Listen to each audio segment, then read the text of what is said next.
Hey my lovelies part कैसे हैं आप? आई होप कि आप सभी अच्छे होंगे, स्वस्थ होंगे, मेरे स्टोरी लाइन को एंजॉय कर रहे होंगे। तो जो कोई भी मेरे चैनल पे न्यू आ रहे हैं, प्लीज़ मेरे चैनल को सब्सक्राइब करेंगे।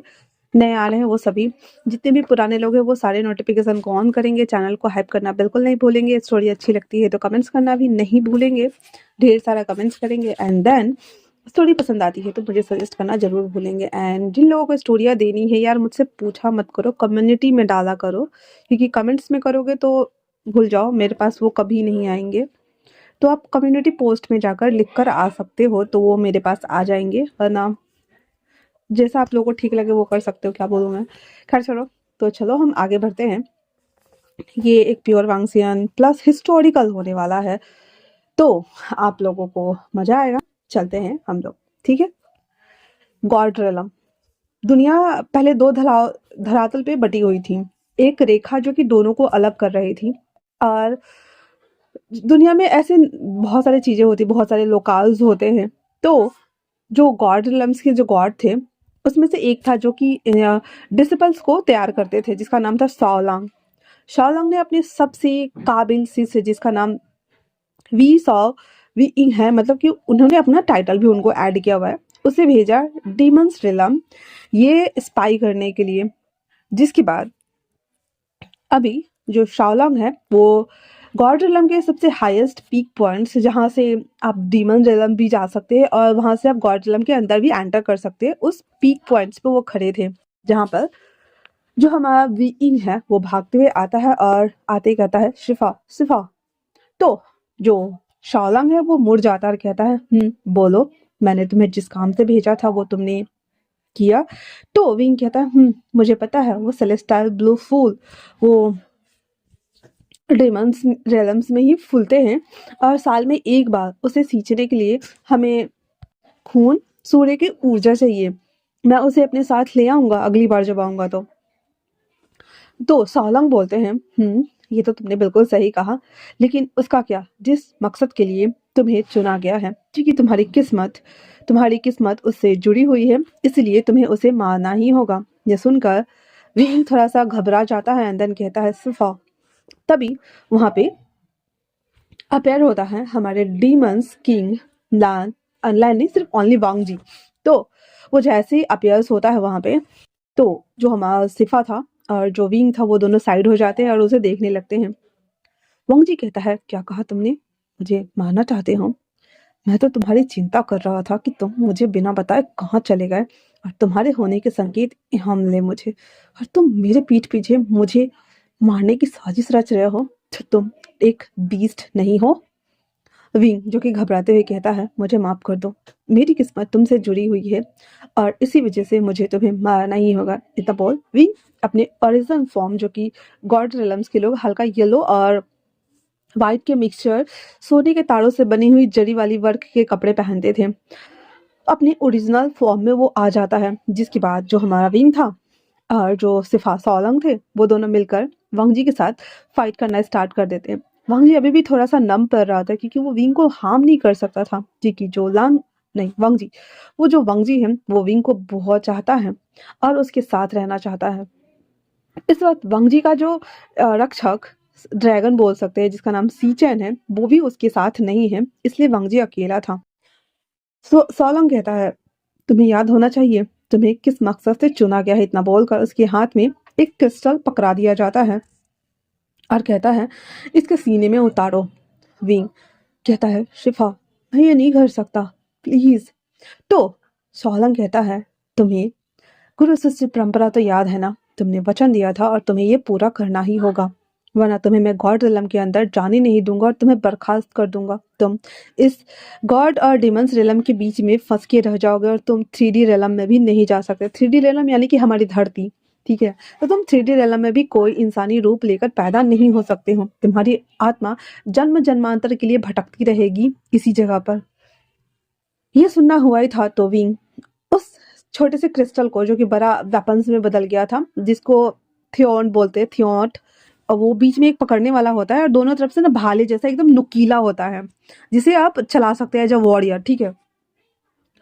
वो लेकर के विंग उस तरफ बढ़ता है, सीधा हवा में फ्लाई करते हुए वांग जी उसके सीने के आर पार कर देता है। वांग जी को उम्मीद नहीं था कि विंग सच में ऐसा कर देगा। उसे लग रहा था कि वांग जी और विंग एक दूसरे को प्यार करते हैं, तो शायद मे बी विंग के दिल में उसके लिए क्रूरता ना आए।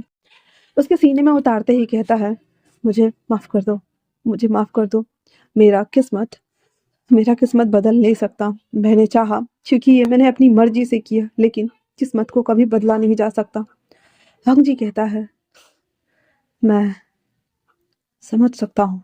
इतना बोलकर उस थिनॉट को बीच में से तोड़ देता है और विंग को धक्का दे देता है, जिससे कि वो जो गॉड रेलम्स था और जो डिमन्स रेलम था, उसके बीच के बने हुए जो धारा था, जिसे अबैसी बोला जाता था, वहां पे वो सीधे जा करके बूम से गिरता है। और उसके मारने के टाइम विंग ने अपनी पूरी पावर्स यूज कर ली थी, जिसकी वजह से विंग के बाल ना पूरे सफेद हो गए थे। उसी थनोट से जिसे वांग जी को मारा था, वो अपने सीने में भी गाड़ देता है एक तरफ का जो टुकड़ा बचा हुआ था, और वो हवा में फ्लोट कर रहा था।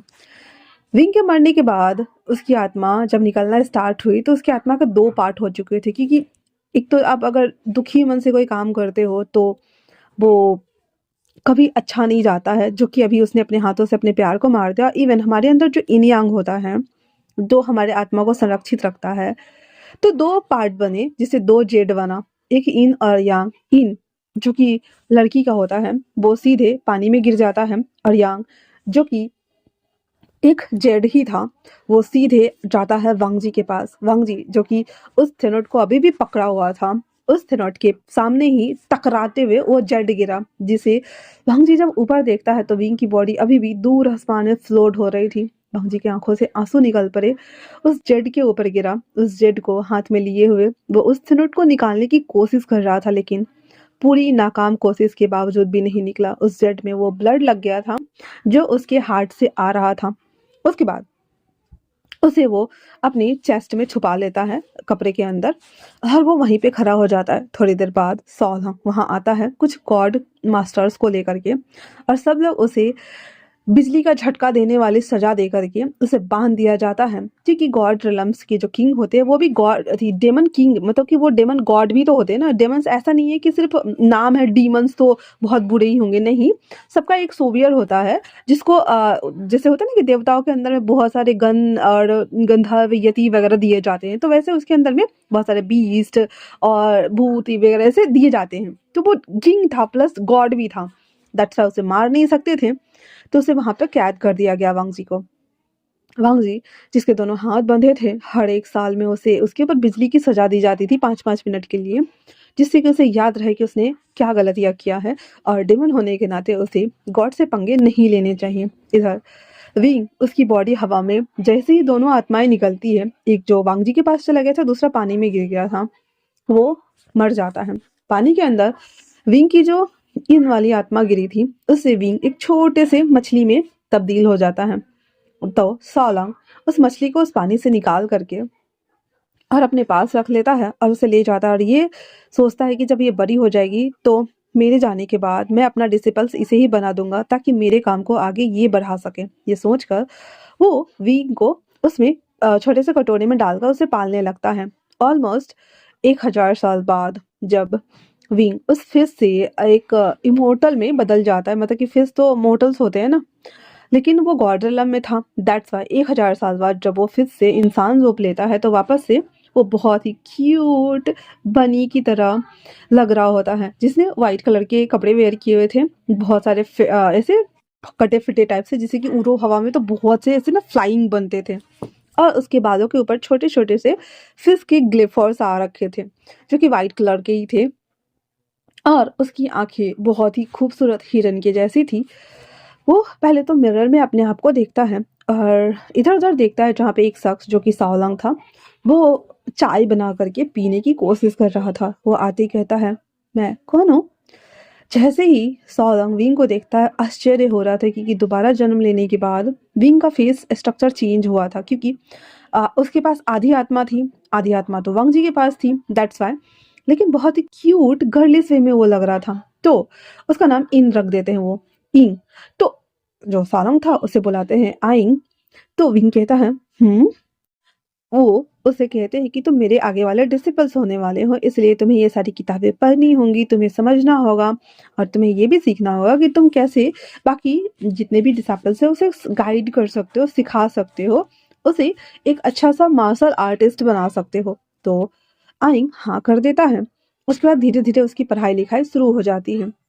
ऐवे ही साओलंग एक बार गॉडरलम के गॉड सब से मिलने के लिए अंदर चला गया हुआ था और वो अपने घर पे ही था।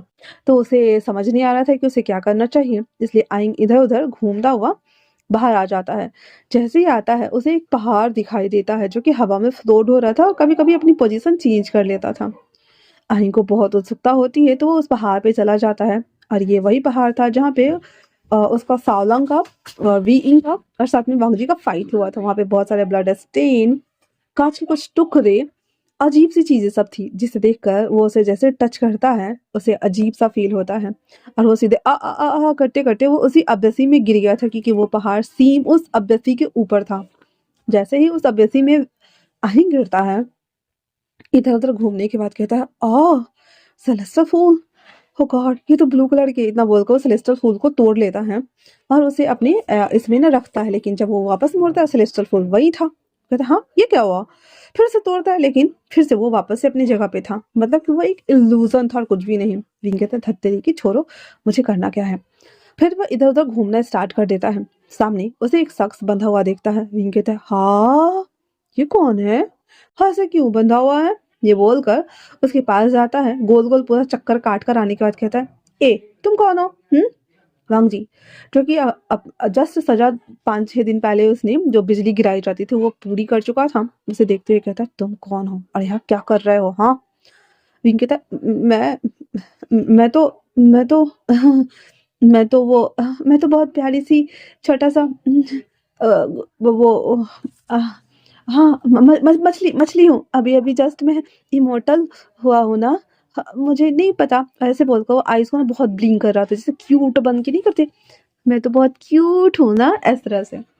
वांग जी बस उसे देख रहा होता है जहाँ पे वो कहता है तुम यहाँ क्यों आए।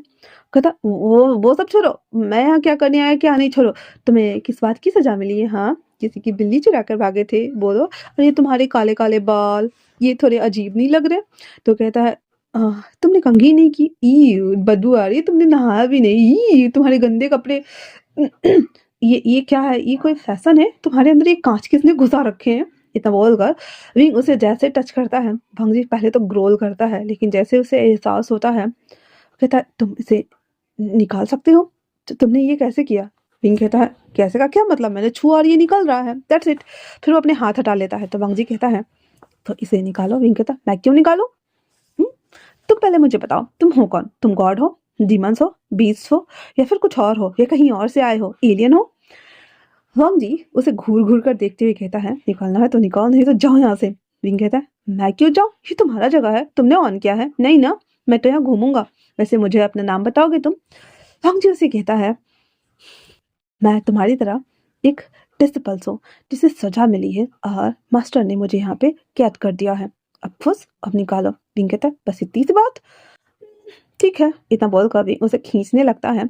जैसे ही वांग जी आधा से ज्यादा निकल जाता है, वांग जी कहता है हाँ थोड़ा और कोशिश करो, और जैसे जैसे वो निकाल रहा था वो ब्लड जो उसके अंदर जेड रखा हुआ था उससे टच हो रहा था बार बार बार बार। विंग जिसके माथे पे साइन बनना स्टार्ट हो गया था, सन साइन बन रहा था, ठीक है वो गॉड रिलम से था दैट्स वाई, और बार बार अजीब सा पुल हो रहा था, पुल आउट पुल इन पुल आउट। तो तभी जो शाओलंग था उसे जब एहसास होता है क्योंकि वो सब लोग ना गॉड रिलम में सारे गॉड्स मिलकर तय कर रहे थे कि 3D रिलम या अदर्स रिलम है उन सब के साथ क्या करना है, जीवन को कैसे आगे चलाना है, इंसानों के लिए क्या क्या नई चीजें करनी है। रेवोल्यूशन हर 27 से 28 साल पर होता रहता है ना, तो 1,000 साल धरती के लिए तो मतलब समझो मिलियंस वर्ष हो जाते हैं, तो वो 27-28 साल मतलब एक दिन का वो लोग ऐसे बनाते रहते हैं कि हमें 27-28 साल में क्या करना है या 15 साल में क्या करना है या 8 साल में, रिपीटेड होते रहता है ये, दैट्स वाई। सालों जैसे उसे पता चलता है कि कुछ तो गड़बड़ है वो कहता है मुझे जाना होगा। बाकी सारे गॉड्स खड़े हो जाते और पूछते क्या हुआ। सॉलोंग जो कि अपनी गलती बताना नहीं चाहता, दैट्स व्हाई वो कहता है कुछ तो ज़्यादा बड़ा होने वाला है, मुझे लगता है कि वो डेमन किंग वो आज़ाद हो रहा है, मुझे अभी निकलना हो। इतना बोलकर सीधे सॉलंग वहाँ से अपीयर होता है उसी अभ्यासी में।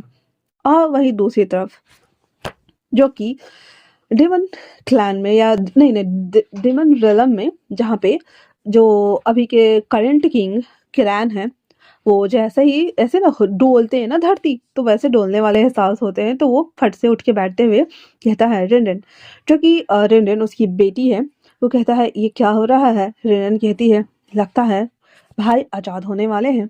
और वो सीजन को भेजता। सीजन एक रक्षक सांप है, ड्रैगन है, ठीक है। उसे भेजता है कि जाओ उसे लेकर आओ। तो वो हाँ में सर हिलाकर चला जाता है।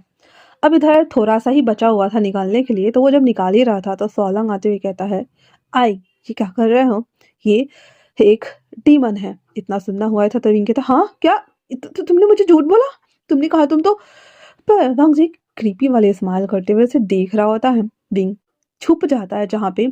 तब तक वांग जी ने अपने आप को आजाद कर लिया था और बाकी बचा हुआ निकालने के साथ ही उसकी पूरी पावर, जो कि उस थेनोट की वजह से लॉक्ड हो चुका था, वो अनलॉक हो गई थी और उसे पूरी की पूरी पावर्स मिल गई थी। इवन उस अबेसी के अंदर जो सेलेस्टल फूल था वो वापस से उसके हाथ में आता है, उसे सूंघता है। सेलेस्टल फूल ना जीवन देने वाला होता है, जो कि डेमन में ही पाए जाते हैं। अब इसे सनलाइट से मिले तो ये और पावरफुल हो सकते हैं, लेकिन फिलहाल से वांग जी को जरूरत थी तो वो सेलेस्टल फूल को खा जाता है।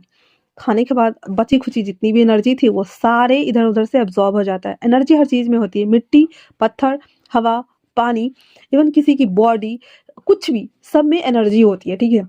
सारी एनर्जी को इकट्ठा करने के बाद वो सॉलोंग से लड़ना स्टार्ट कर देता है। और जब वहाँ पे सीजन आता है ड्रैगन बन करके, तो वो विंग को अपने साथ वहां से सीधे गायब हो जाता है। सोलंग चिल्लाते हुए कहता है उसे छोड़ दो, उसने कुछ नहीं किया।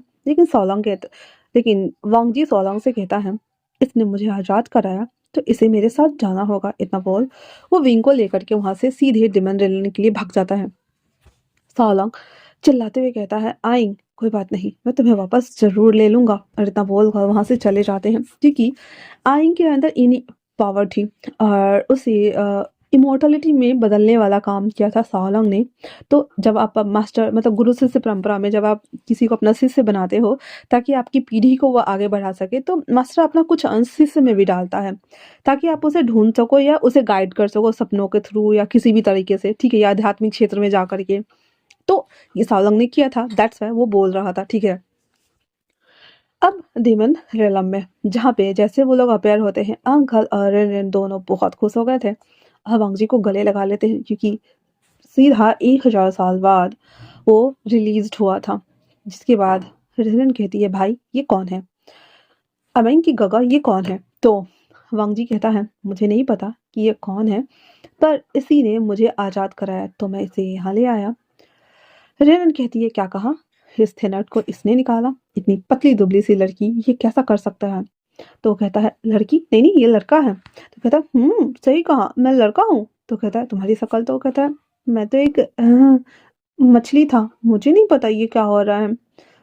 पर विंग तो बहुत क्यूट लग रहा था गिल्फर्स के साथ में, और उसके पास इन पावर थी तो वो बहुत ज्यादा गर्लिश भी दिख रहा था, दैट्स वाई।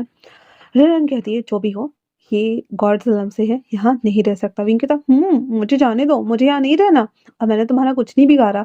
इतना बोल कर विंग जैसे ही वांग जी के सामने आता है, अब पहले तो वांग जी का जो हेड साइंस था वो अनलॉक नहीं था, तभी विंग का ना वो अनलॉक्ड हो चुका था। तो वो साइन कर रहा था उस वक्त जब वो उस थिनोट को निकाल रहा था, लेकिन अभी वो दोनों के पावर्स इक्वल इक्वल लग रहे थे, दैट्स वाई। अब विंग को पता नहीं है कि उसके पास बहुत सारे पावर्स है, ठीक है। तो वो जैसे कमर पकड़ के ऐसे खड़ा था, उसे देख रहा होता है, तो वंग जी उसकी तरफ मुड़ता है और उसके फोरहेड की जो साइंस है वो अपीयर हो जाते हैं। एंड देन दोनों की तरफ एक पुल आउट पुल इन का ये कंबाइन कर रहा होता है, क्योंकि जाहिर सी बात है वंग जी के पास विंग की यंग पावर है जो कि उसने संभाल के रखा हुआ है विंग के पास। अब इन दोनों में से किसी को पता नहीं कि ऐसा क्यों हो रहा है, ठीक है। तो जैसे एक्टिव होता है वंग जी लगता है कि जैसे कि मैग्नेट की तरह ना उसे चिपकते जा रहा है, विंग उसे ऐसे धक बोलकर साइड हो जाता है, क्योंकि वो बहुत करीब आ गया था। फिर वांग जी उसे कहता है जो भी हो इसने मुझे बचाया है तो ये मेरे साथ ही रहेगा। इतना बोल कर कहता है ले जाओ इसे और कैद करके रखो। तो वो कहता है ठीक है। सीजन लेके जाता है उसे और वांग जी के रूम में ही एक पिंजरा था उसमें ले जाकर इसको बंद कर देता है।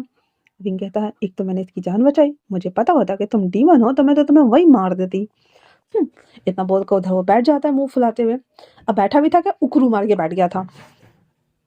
और वो ढूंढ रहा था खाने के लिए कुछ, उसे भूख भी लगी हुई थी। इधर किरण बोलते हैं, वांग जी, तुमने गौरडलम से एक डिसपस को यहाँ पर लेकर आया, तुम्हें नहीं लगता कि वो हमारे लिए नुकसान कर सकता है? रेनन कहते हैं, एग्जैक्टली, और इसकी शक्ल तो बिल्कुल उससे थोड़ी थोड़ी मिलती है। वांग जी, जो कि 1000 तक कैद था, सजा भी मिल रहा था, जिससे कि उसका दिमागी संतुलन हिला हुआ था, उसे याद ही नहीं था। इसलिए वो कहता है, किसकी तरह? तो रेनन कहती है, उस वीइंग की तरह, जो कहता है, पता नहीं, पर मुझे नहीं पता कि वो कौन है, पर इसने मुझे आज़ाद किया तो ये यही रहेगा, बात खत्म। इतना बोलकर वांग जी उन लोगों को ऐसे छोड़ छाड़ के अपने रूम में आते हैं, जहाँ पे एक सेब ग्रीन कलर का था वो लेकर खा रहा होता है। सीचन उसके बगल में खड़ा था। विंग उसे देखकर लपलपाए हुए जीभ के साथ में कहता है, मुझे भी एक दो, मैंने तुम्हें आज़ाद कराया, मुझे भूख लगी है। वांग जी कहता है, सच में? फिर आधा कटा हुआ सेब उसकी तरफ फेंक देता है, जिसे विंग साफ करते हुए एक बाइट लेता है और कहता है, ई ये तो जंगली है, मुझे ये नहीं खाने। वांग जी कहता है, हाँ, ये तुम्हारा गॉड रिलम नहीं है, जहाँ पे तुम्हें बहुत तरह के फूल मिलने या फल मिलने वाले हैं। यहाँ पे ऐसे ही खाना मिलता है तो तुम्हें खाना पड़ेगा। विंग थूक देता है और कहता है, नहीं खाना मुझे, मुझे अच्छा वाला खाना दो। वांग जी कहता है, नहीं मिलेगा। इतना बोलकर वो सीचन को वहां से बोलता है जाने के लिए, और खुद जो हमारा वांग जी था वो टांग के ऊपर टांग चढ़ा के और सर के नीचे हाथ रख के पैर झुलाते हुए आंखें बंद कर लेता है। विंग कहता है, ऐसा है क्या? तुम भूल गए हो, मैं भी तो एक बीज से इमोर्टल बना था ना, क्योंकि मैं तो एक फिश हूँ। इतना बोलकर वो अपनी आध्यात्मिक शक्ति से अपने फिश को बाहर निकालते हुए कहता है, मुझे ट्रांसपोर्ट करो यहाँ से सीधे, अभी के अभी वापस से घोरजलम। वो फिश बोलकर और गायब हो जाता है एक जाली में, और वहां से सीधे गायब। विंग वापस से अपने घोरजलम आ गया था और आते ही इधर उधर ढूंढ रहा था, आवाज लगाते हुए कहता, सिफा सिफा सिफा। तभी वहां के पीछे अचानक से भंगजी अपेयर हो जाता है और कहता है, किसे बुला रहे हो? हाँ, उसके बाल को खींचते हुए कहता है, तुम्हें नहीं लगता कि तुम्हें यहाँ से चलना चाहिए वापस? विंग कहता है, मुझे सिफा के पास वापस जाना है, मैं तुम्हारे साथ क्यों जाऊँ? मुझे पता होता कि अगर तुम डीमन हो, तुम गंदे हो, मैं तुम्हारे साथ बिल्कुल नहीं जाऊंगा, सच में तुम बहुत बुरे हो, छोड़ो मुझे। भंगजी उसे देखता और कहता है, माना कि मैं गंदा हूँ, बुरा हूँ, पर तुम्हें तो मेरे साथ ही होना होगा। विंग उसको धक्का दे करके उसके ऊपर हल्का सा वार करता है, वहां से भागता है, लेकिन वांग जी उस पुल इन और पुल आउट के चक्कर में उसके करीब एकदम पहुंच गया था और विंग एकदम पीछे झुक गया था और वांग जी उसके ऊपर झुका हुआ था हवा में। जस्ट लाइक विंग का एक पैर पीछे था, एक थोड़ा सा बोल सकते हैं कि आधे हाथ की दूरी पे आगे था। विंग ना पूरा यू शेप में पीछे की तरफ मुड़ा हुआ था और वांग जी एक हाथ उसके थाइस पे था, दूसरा पैर उसके पैर के थोड़ा ऊपर और तीसरा हवा में फ्लोट करते हुए उसके ऊपर था। अजीब ही गेस्चर बना रखा था दोनों ने। और जैसे ही दोनों एक दूसरे को देख रहे थे, माथे पर का जो सैम्बल था वो दोनों चमकने लगे थे, दोनों के दोनों। विंग उसे धक्का देता है और वांग जी बट से नीचे गिरता है और विंग कहता है, धत्तेरी के पावर्स यूज करने पे ये तो मेरे पीछे चिपक की तरह ऐसे चिपकते हुए आ रहा है, मुझे अभी भागना होगा। ये बोलकर वहां से जैसे ही भागने को होता है, वांग जी उसके पीछे आता है और कहता है, कहाँ भाग रहे हो? हाँ, कहाँ भाग रहे हो? चलो वापस यहाँ से। प्रवीण कहता है, मुझे नहीं जाना, मुझे मुझे भूख लगी है, मुझे खाना खाना है, वो घटिया सा फ्रूट मैं नहीं खा सकता, मुझे मुझे छोड़ो। लेकिन विंग कह रहा था, मैं नहीं जाऊंगी। वांग जी विंग के कमर को पकड़े हुए था और विंग एक ही जगह पे, बंकू भैया, जस्ट लाइक बंकू भैया की तरह एक ही जगह पर रन आउट कर रहा था। अब भागने की कोशिश कर रहा है, पर वांग जी ने उसके कमर को बेल्ट को पकड़ा हुआ है, भाग ही नहीं रहा है। अब वो सोच रहा है, मैं इतने टाइम से दौड़ रहा हूँ, लेकिन मैं बंकू भैया क्यों बना हुआ हूँ? पर वो नीचे देखता है तो भाई उसके पैर हवा में ऐसे साइकिल चला रहा था बंकू भैया की तरह। हाँ, वो उसे देखते हुए कहता, छोड़ो मुझे, मुझे खाना खाने जाना है, मुझे भूख लगी है। वांग जी उसे उठाकर पानी में फेंक देता है। विंग आधा जल परी बनकर उसकी ओर देखते हुए कहता है, तुम्हें नहीं लगता कि तुम्हें अंदर जाकर के कुछ घास फूस निकाल कर लाने चाहिए और खाने चाहिए? विंग पानी को छप से मारते हुए कहता है, खुद जाओ और मेरे लिए लेकर आओ। वांग जी कहता है, ठीक है। इतना बोलकर वांग जी पानी में ऐसे छपाक मारता है, रिंग फट से बाहर निकल जाता है और वो भाग जाता है वहां से। जैसे वो घर के अंदर आता है, आते ही सबसे पहले तो कुछ केक वगैरह रखा हुआ था, वो उठाकर वो खाना स्टार्ट कर देता है, गीले गीले बॉडी के साथ में ही। वांग जी जब बाहर आता है, दांत पीसते हुए कहता है, हर अपने पावर जैसे ही यूज करता है, एक सेकंड में विंग के सामने। विंग कहता है, तुम यहाँ क्या कर रहे हो? मुझे खाने नहीं दोगे क्या? वांग जी उसे घूर कर देखते हुए कहता है, तुमने पूरा घर गीला कर दिया है। विंग भी तुमने पूरा घर गीला कर दिया, मेरा घर है, निकलो यहाँ से, मुझे खाने हैं। वांग जी उसके सामने में कुछ घास जो कि सवाल वगैरह होते हैं ना, वो छोटी छोटी मछलियां वो सब ला के रखते हैं, कहता है, ये लखाओ। विंग कहता है, तुम्हें लगता है कि मैं बीस्ट हूँ, व्हाटएवर फिश हो तो मैं ये खाता हूँगा? मैं इंसानी खाना खाता हूँ। फेंको उसे। अरे बोलकर तालाब में फेंक देता है। वांग जी कहता है जल्दी से ठूसो और चलो यहाँ से। विंग कहता है मुझे यहीं रहना है। वांग जी कहता है नहीं रह सकते, चलो। इतना बोलकर वो बैठ जाता है। अपने सर पे हाथ टिकाए हुए विंग को खाते हुए देख रहा था। विंग कहता है अब मुझे इसे खाते वक्त बोलो मत, मुझे खाना अंदर जाएगा नहीं, पचेगा नहीं और मैं सब उल्टी कर दूंगा। वांग जी भी लाइक ठीक है। विंग जल्दी जल्दी से सब कुछ खा लेने के बाद कहता है सच में जाना पड़ेगा। सिफा सिफा सिफा, लेकिन वांग जी उसे हाथ से पकड़ता है, गायब। अब वापस से उसी घर में विंग उस पिंजरे के बाहर ऐसे अंदर खड़ा होकर के उसे कमर पे हाथ रखे हुए कहता है मैं यहाँ कैसे सोऊंगा, मुझे कंफर्टेबल ही नहीं हो रहा है। वांग जी कहता है चुपचाप सो जाओ। इतना बोलकर वहां आकर बैठ जाता है जहाँ पे रेने आती कहती है काका आपको पापा बुला रहे हैं, पापा बुला रहे हैं, चलिए। तो वो कहता है ठीक है। फिर वो सीचन रेनर वहां से चले जाते हैं जहाँ पे विंग कहता है मैंने उस क्रिस्टल को छुआ और ये सब कुछ हो गया। गाइस, फिर वो अपने चेस्ट पे हाथ रखते हुए कहता है लेकिन मुझे ये हल्का हल्का क्यों लग रहा था, मुझे समझ नहीं आ रहा।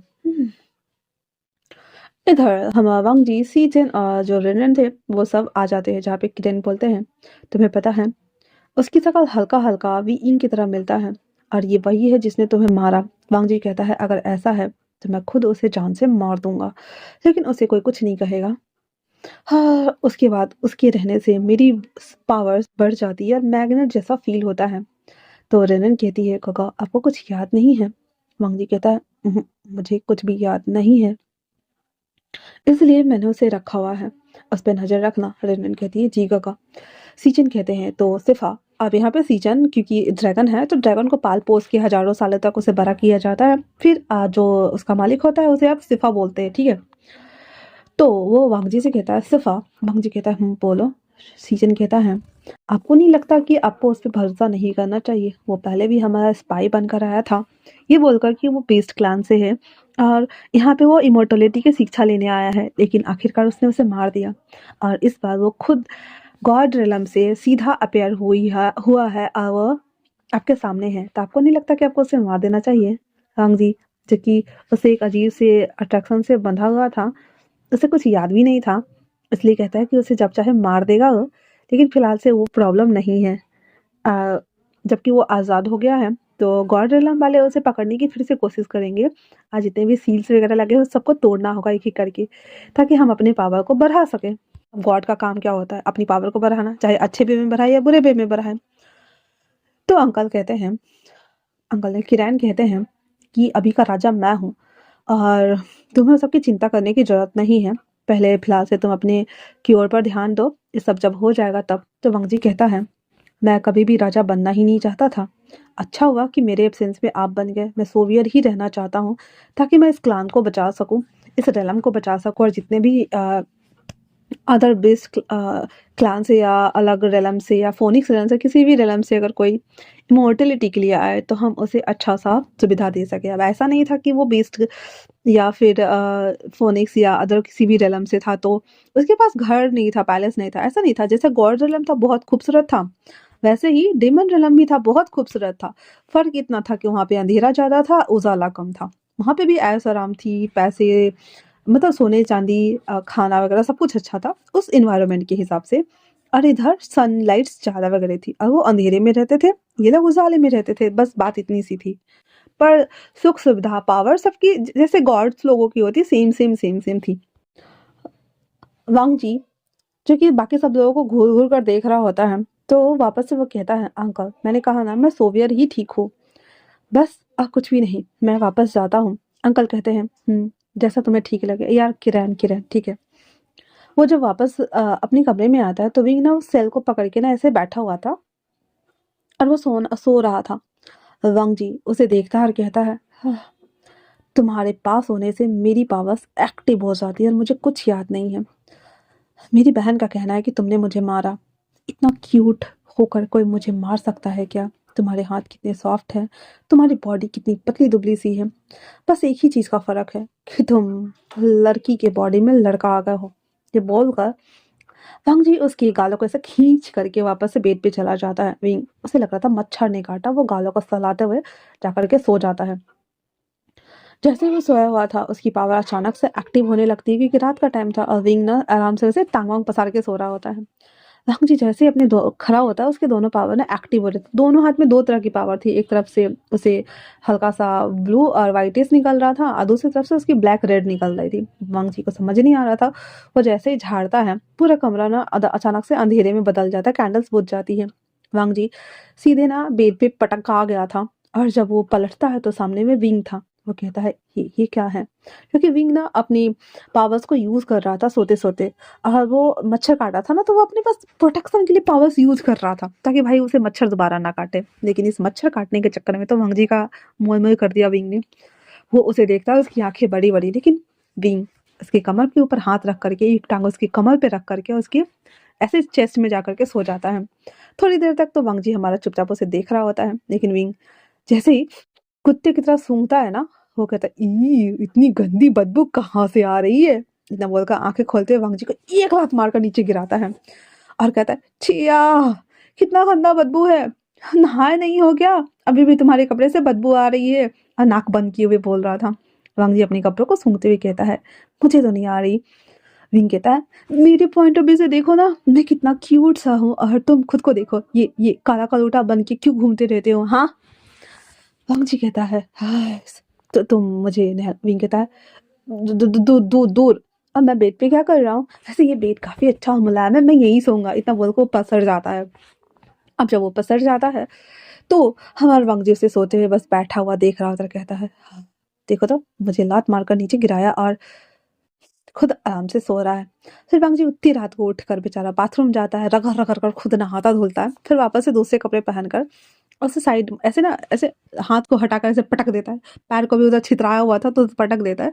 बगल में जाकर लेट जाता है और अपने माथे को छूते हुए कहता है ये क्या हो रहा है, क्यों क्यों जब भी तुम मेरे पास होते हो तो यह पावर यूज करते हो तो मैं सीधा खींच के आ जाता हूँ। ये किस तरह का मैग्नेटिक पोल है। जब वो कपड़े उतार रहा था तब उसे उस कपड़े में से एक वो जो जेड था ना वो मिलता है, जो कि थोड़ा सा एस शेप में बना हुआ था। तो वांग जी वापस से उस जेड को ना दूसरे कपड़े में वो डाल लेता है। अब इस बार उसने धागा पिरा हुआ था तो उस जेड को वहां पे लटका लेता है। और उसके बाद वो सोया हुआ था। वो जेड जैसे जैसे साइन कर रही थी, सोए हुए विंग के माथे पे भी साइन हो रहा था।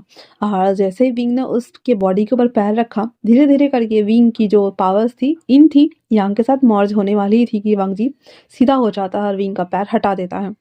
जिसके बाद दोनों सो गए हुए थे। अब वांग जी को हमारा लग रहा था भाई विंग तो उसका चिरहरण करके मानेगा। वांग जी बस उसे घूर घूर कर देखते हुए रात बिता देता है। सुबह जब उठता है तो विंग उसे देखते ही चिल्ला पड़ता है, क्योंकि हमारा वांग जी अलग तरह का पांडा लग रहा था। आंखें ये सूजी सूजी थी जैसे कि उसने रसना पिया हो और अजीब सी लग रही थी, भारी भारी लाल लाल आंखों से विंग को घूर कर देख रहा था। विंग कहता है मुझे ऐसे क्यों देख रहे हो। वांग जी कहता है रात में अगर मेरे बिछावन पर आकर सोए ना तो तुम्हारा मैं बोटी बना के अपने सुअरों को खिला दूंगा। विंग कहता है "बाबे!" फिर कहता है मेरे तो मम्मी डैडी ही नहीं है। फिर कहता है सिवा पक्षी कहता है चुप एकदम चुप। फिर कहता है हाँ सिवा मैंने कुछ नहीं किया, हाँ मैं सोरों का खाना नहीं बनना चाहता, मुझे खाना दो, मुझे भूख लगी है। मंगजी कहता चुप, मैंने बहुत चुप। विंग कहता है नहीं। इतना बोलकर वो कमर पे हाथ लिए एकदम बेड पे से पैर को ये किए हुए खड़ा हो जाता है, मतलब कि वो घुटनों पे खड़ा हो जाता है। मंगजी कहता है चुप। विंग कहता है हकले क्यों बन रहे हो, मुझे भूख लगी है और रहने करना मत बनो, ठीक है ना, मैं खाकर उस सेल में चला जाऊंगा, मुझे खाना दे दो। हक जी कहता है इसे कितना भूख लगता है, भूखर कहीं का। फिर वो वही सेब उसकी तरफ फेंकता है। विंग कहता मुझे ये नहीं खाना। हक जी कहता अभी खा लो, सुबह सुबह कौन खाना बनाएगा। विंग वो सेब लेकर उस सेल में चला जाता है, बैठ जाता है। सेल इतना इजी, मतलब कि वो मतलब खोलने की जरूरत नहीं, उसमें से घुस सकता है निकल सकता है। वांग जी कहता है हाँ। तो कहता है क्या हाँ, इतना इतना छोटा सा तो जगह है, मेरी बॉडी इतनी छोटी सी तो मैं इसमें जा नहीं सकता क्या। वांग जी को आश्चर्य हो रहा था भाई। उसके बाद फिर विंग उसमें चला जाता है, बैठ जाता है कोने में, बैठ के खा रहा होता है। वांग जी उसे देखते हुए अपना सर दर्द करवा चुका था, इसलिए वो सीचन को बुलाता है। सीचन एक सेकंड में पैर होते कहता है सिफा। वो अलग ही डर गया था और कहता है बोल के आया करो, अंदर से बाहर से अंदर आते वक्त बोल के आया करो, ऐसे मत आया करो।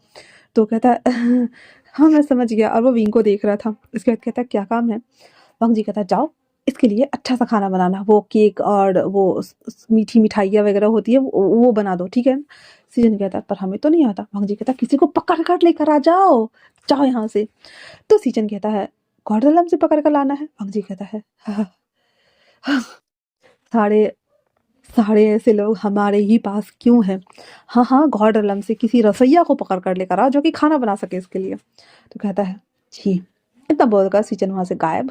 अब इधर वांगजू से घूर कर देख रहा था, तभी कहता है मैं बताऊं। हाँ, वो जो मून गॉड है ना, मून गॉड के पास ना बहुत सारे रसोइया हैं और खाने में ना वो अमृत डालते हैं, आप उधर से पकड़ कर लेकर आओ ना। वांगजी कहता चुप एकदम चुप, बैठो उधर कोने में पकड़ के। हाँ, उसे जो ठीक लगेगा उसको वो पकड़ के लेके आ जाएगा, तुम उधर ही बैठे रहो। विन कहता है मैं तो बस बता रहा था, अब मेरे लिए जब खाना इतना अच्छा बना ही रहे हो तो अच्छा वाला पकड़ कर लेकर आओ ना। वांग जी कहता है हाँ हाँ, तुम तो यहाँ के होने वाली महारानी हो। तुम्हारे ऑर्डर में तो सब कुछ करना पड़ेगा है ना। बराए, खून पीना बंद करो, कोने पकड़ के बैठ जाओ, मुझे सोना है, और अगर तुमने डिस्टर्ब किया यकीन मानो। विंग कहता है हाँ, और चुटकी बजाता है वांग जी सेल के अंदर और कहता है हाँ, यहाँ क्या कर रहे हो? मैं तो बस वो खाने के बाद वो थोड़ा-सा डकार लेकर के हाथी की सफाई कर रहा था, तो यहाँ पीछे-पीछे आने की क्या ज़रूरत है? मेरे हाथ क्लीन करोगे क्या? वांग जी भी लाइक आह! इधर इधर ही रहो। अब वो निकलने की कोशिश कर रहा है, वो निकल नहीं रहा है। विंग कहता है 1 मिनट मैं बताता हूँ। फिर वो कहता है देखो, इधर से घुस गया, फिर इधर से निकल गया। अब वो ना पूरा सेल में घूम रहा था। मतलब एक सेल से निकल के दूसरे, मतलब एक वाले वो बड़े-बड़े रॉड लगा रहते हैं ना, तो एक रॉड से निकल के दूसरे में घुस रहा है, दूसरे से निकल के तीसरे में घुस रहा है। अब वांग जी अटका हुआ था। वांग जी भी लाइक मैं समझ गया, तुम पतले-दुबले हो तो निकल सकते हैं, मैं नहीं निकल सकता। तो विंग कहता है इतना मोटा-मोटा कपड़ा पहनने की क्या ज़रूरत है? एक कपड़े पहन के तो जा सकते हो ना, नहीं इतने 4-5 क्यों चढ़ा रखे हो? माना कि तुम डिमन किंग हो, व्हाटएवर जो भी हो। वंग जी कहता है मैं एक सोवियर हूँ। वो कहता है ये क्या होता है? वो कहता है चलाने वाला, संरक्षक टाइप से। विंग कहता है अच्छा, तो ऐसा भी होता है क्या? जैसे कि हमारे यहाँ एक एक मेन गॉड होते हैं, फिर उसके नीचे 10 गॉड होते हैं, फिर उसके नीचे 9 गॉड होते हैं, फिर अलग-अलग गॉड होते हैं और अलग-अलग गॉड की एक-एक सिफा होते हैं, मतलब और उसी में से एक सिफा हमारे हैं जिसका नाम सॉलोंग है और मैं उनका डिसिपल हूँ ताकि मैं उनकी पीढ़ी को आगे बढ़ा सकूँगा। जब मेरे सिफा अपनी बॉडी को जब वो मेडिटेशन में लेके चले जाएँगे, तो उसके बाद मैं सब कुछ करने वाला हूँ। ऐसे तो वांग जी भी लाइक मुझे सोना है, मुझे कोई सोने के लिए जगह दे दो। सीजन थोड़ी देर बाद आते ही कहता है सिफा। वो कहता क्या है? फिर वो कहता है सिफा आप सेल के अंदर क्या कर रहे हैं? उधर कुछ है क्या? मैं भी आऊँ? ईवी आके फंस जाता है ले। विंग कहता है वाओ! मज़ा आ रहा है, मज़ा आ रहा है। तो आप दोनों यहाँ पे मेरी कंपनी बनने आए हो। Thank you so much. और इतना बोलकर वो कोने में बैठ जाता है और उन दोनों को बस देख रहा होता है। अब जो हमारा विंग था वो बहुत सारे ऐसे ना कटे-फटे टाइप से हम्फू पैर किया हुआ था। तो बैठता है तो पूरे कपड़े इधर-उधर उड़ रहे थे। उसके ऊपर 2 ग्लिफर्स भी निकले हुए थे। तो विंग ना बहुत क्यूटली ना उन दोनों को देख रहा था। वो दोनों हाथ को ना ऐसे एक-दूसरे के साथ ना ऐसे जोड़ के और उसके ऊपर अपना चिन रख करके उसको घूर-घूर के देख रहा था और दोनों को विंग बहुत क्यूट लग रहा था। तो सीजन कहता है सिफा ये इतना क्यूट क्यों है? पहले वाले से तो ये बहुत ज़्यादा ही क्यूट लग रहा है। वांग जी कहता है जी कि इसके पास ओनली फॉर इन है, यांग है ही नहीं, पता नहीं वो कहाँ है, इसलिए ये ऐसे बिहेव कर रहा है, पर ये लड़का है। तो सीजन कहते हैं हाँ वो तो मैं समझ गया, पर ये कितना क्यूट है ना। वांग जी उसे कहता है यहाँ से निकलने के बारे में सोचो, ये पिंजरा किसने बनाया? तो सीजन कहता है ये आपने ही बनाया है। कहता पहले नहीं बता सकते थे। इतना बोलकर वो अपनी आध्यात्मिक ऊर्जा को यूज़ करता है और दोनों थोड़े से फंसे-फंसे, उनकी हड्डियाँ वगैरह थोड़ी चिटक गई थी। आते ही कहता उधर ही बैठे रहना, बाहर मत आना। वो कहता हाँ, और जैसे हाथ को मुँह पर ले जाने वाला तो अंकजी कहता हाथ नीचे रखो, हाथ नीचे रखो। विंग कहता क्यों? अंकजी कहता है मैं सोने जा रहा हूँ, इस पे नज़र रखना। इतना बोल करके वो कहता है ये सेल खोलो और इसके दोनों हाथ बाँध दो। एक रस्सी लेकर के, जो जादुई रस्सी थी उसके हाथ पे ले जाकर बांध देता है। वांग जी जाके पसर के सो जाता है क्योंकि भाई साहब रात में उसने सोया ही नहीं था, अनकंफर्टेबल हो रहा था उसे, दैट्स व्हाई। उसके बाद जब वांग जी सो जाता है तो विंग बस उसे देख रहा था और अपने मन में सोच रहा था दिन में कौन सोता है, मैं यहाँ से कैसे भागूं, मुझे समझ नहीं आ रहा है इसने मुझे कैद क्यों कर लिया। विंग भी बोर होते होते वो सो गया हुआ था। ऑलमोस्ट ना 2-3 दिन बीत गए थे। 2-3 दिन हम इन द सेंस बोल सकते हैं कि यही 12-24 घंटे बीत गए थे। अब वहाँ पे टाइम अलग होता 24 घंटा ही है, लेकिन अगर नॉर्मली देखा जाए तो गॉड रेलम का टाइम टिक-टिक अलग था और डेमन रेलम का टाइम टिक-टिक अलग था। इस हिसाब से विंग को ले गए हुए बस 6 से 8 घंटे हुए थे, लेकिन डेमन रेलम में 3-4 दिन बीत गया हुआ था, ठीक है? तो विंग जब उठता है तो वो शाम का टाइम था। वो कहता है ये क्या हो रहा है, मुझे अजीब-सा हो रहा है। तभी सीजन आते हुए कहता है वांग सिफा सिफा आप उठ जाइए। तो वांग जी उठ के बैठते हुए कहता है क्या हुआ? कहता है "अ, जो हमारे किंग हैं वो थोड़े से परेशान हो गए हैं, क्योंकि हमारे जो कि जितने भी सिपाही वगैरह हैं, रेंजर्स वगैरह हैं, उन्हें कुछ हो गया है, वो अजीब सी हरकतें कर रहे हैं।" तो वो कहता है वो क्या हुआ? फिर वो लोग जब बाहर आते हैं तो एक्चुअली में जो सेलेस्टाइल फूल था जो वांग जी ने खा लिया हुआ था, सेलेस्टाइल फूल की वजह से वो ठीक तो हो गया था, लेकिन सेलेस्टाइल फूल सारे डीमंस के लिए था। अब साल में एक ही बार फड़ता था, अब जो नहीं था तो इस हिसाब से 1 साल हो चुका था और सारे डीमंस के जितने भी अब गुड और बैड दोनों पावर्स होती हैं, तो बैड पावर्स ज़्यादा एक्टिव होकर के सबको ना ऐसे घेर रही होती है और उसे मार रही होती है। किरैन जो कि किंग है अभी फ़िलहाल का, तो वो उसे रोकने की कोशिश करता है, लेकिन वो भी ज़ख्मी हो गया था और रेनेन अकेले वो सबसे फाइट कर रही थी, लेकिन हो नहीं पा रहा था। तो विंग कहता है इन सबको ना औषधि देना पड़ेगा वरना ये मर जाएँगे। तो वांग जी कहता है ऐसा नहीं है। पहले वो अपनी पावर से उसे ठीक करने की कोशिश करता है, लेकिन काम नहीं करता। विंग कहता है अरे हटो तुम, नहीं होगा। इतना बोलकर विंग अपनी पावर्स को यूज़ अब हालाँकि उसने बेसिक सीखा हुआ था, दैट्स व्हाई वो अपनी पावर्स जब उसे दे रहा था तो वो जो बैड एंटिटीज़ थी वो हट रहे थे। लेकिन इधर वांग जी बार-बार उसकी बॉडी से टच हो रहा था, वो जितनी बार अपने हाथों को गेस्चर बनाकर उसे पावर देने की कोशिश कर रहा था, तो वांग जी उतनी बार उसके करीब आ जा रहा था। रेनिन अलग शॉक्ड, सीजन अलग शॉक्ड। विंग उसे देखते हुए कहता है, "ये कर क्या रहे हो?" वांग जी कहता है, "तुम्हारी पावर की वजह से मैं तुमसे कनेक्ट हो रहा हूँ।" इतना बोलकर वो उसे इसके कमर में हाथ डालकर उसे अपनी तरफ खींचता है, देन अपनी पावर से यूज़ करना स्टार्ट करता है। अब जैसे ही कमर में खींचता है, कमर में उसने यांग पावर डाला हुआ था, विंग की पावर तो कई गुना बढ़ गई थी। वो जैसे ही देना स्टार्ट करता है, वो पावर वांग जी के पावर्स के साथ ऐसे मैच होकर के ब्लू रेड में कन्वर्ट होते हुए उन सभी जितने भी एंटिटीज़ थी उन सबको पकड़ता है, क्योंकि वो ड्रीम्स के ज़रिए ना उसे ये कर रहे थे उसे वापस से एक बॉक्स में बंद करके उसे बाँध देता है। और फिर सारे सिपाही जितने भी थे, उन सबके लिए औषधि बनाने के लिए बोल दिया जाता है। किंग किरैन को भी अंदर लेके आया जाता है, जहाँ पे वो लेटे हुए थे, तो विंग उसे देखते हुए कहता है, "मुझे ना औषधि बनानी आती है, मैं बना दूँ?" हम जैसे घूर कर देखते हुए कहता है, "नहीं। हुँ, चलो अपने रूम में जाओ और सेल में जाकर बैठो, ठीक है?" विंग कहता है, "हुँ, ठीक है।" इतना बोलकर वो उस रूम में जाकर के चहलकदमी करते हुए कहता है, "क्यों ना मैं यहाँ से भाग जाऊँ? बाहर तो सारे लोग उसे बचाने में लगे हुए हैं। मैं सिफ़ा को मैसेज करूँ?" इतना बोल कर के अरे अपने बालों में लगे हुए एक जो ग्लिफर्स था उसमें से एक फर को तोड़ता है और निकाल करके उसमें लिख देता है कि मैं यहाँ हूँ, आप मुझे लेके जाओ, और उसे यहाँ से हवा में उड़ा देता है। अब वो वहाँ से उड़ते-उड़ते पतला होता है वो बहुत ही ज़्यादा, उड़ते-उड़ते आता है ग्वाड्रेला, जहाँ पे सॉल उसका वेट कर रहा होता है कि अब आएगा, अब आएगा, अब आएगा, लेकिन नहीं आता। जैसे वो ग्लिफर्स पे उसे ये मैसेज मिलता है, सीधे वो वहाँ अपीयर होता है, लेकिन वांग जी बहुत चालाक था। जैसे ही उसने उसे भेजा, उसने रेनन को तुरंत बोला कि जाओ जाकर उसकी ऐसे ना उसके मतलब बस देखते रहना बाहर से कि वो क्या गड़बड़ी कर रहा है। वो जैसे ही विंग को उस सेल से निकाल कर जाने वाला होता है, रेनन अपनी तलवार लेकर खड़ी थी और कहती है, "क्या लगता है, जा पाएँगे?" अब यहाँ पे सॉलोंग और रेनर में फाइट होता है। सॉलोंग जो कि मास्टर है, लेकिन फिर भी रेनर अच्छी फाइटर थी। दोनों में इतना भयंकर लड़ाई होता है, इतना भयंकर कि लास्ट में रेनर के हाथ में जो तलवार था वो एक फ्लूट वेस्ट में था। वो फ्लूट बना करके उसके सर पे तो पहले एक बार बूम से मारती, बैंग वो नीचे बैठ जाता है, फिर तलवार को उसके सीने में उतार देती है और जितनी भी नेगेटिव एंटिटीज बाहर से इकट्ठा किया था इन लोगों ने, आधा उसके बॉडी में छोड़ देती है। अब तो हमारा सॉलंग लटक जाता है, क्योंकि पॉजिटिव को नेगेटिव से लड़ने के लिए कम से कम 2-3 घंटे मेडिटेशन में बैठ करके उसे फाइट करके उसे अलग करना होता है। अब तो वो कर नहीं पा रहा था, ऊपर से वो खुद था डेमन रेलम में फंसा पड़ा था। उसके बाद उसको बांध देता है, बांध करके वहीं पे बिठा के रखा हुआ था। बींग उसे देखते हुए कहता, सफा आप उससे बच नहीं पाए तो मेरा क्या होगा? सोलंग कहता है, हम अभी दुश्मन के खेमे में हैं, इसीलिए हमारी पावर ज़्यादा काम नहीं कर रही, बट अगर ये हमारे इधर होता तो मैं इसे निकाल चुका होता। हमें सनलाइट चाहिए, यहाँ अंधेरा बहुत ज़्यादा है। क्यों? कहता मुझे नहीं पता, यहाँ पे तो हमेशा अंधेरा ही रहता है। बेचारा विंग उधर उसको देख रहा था एकदम।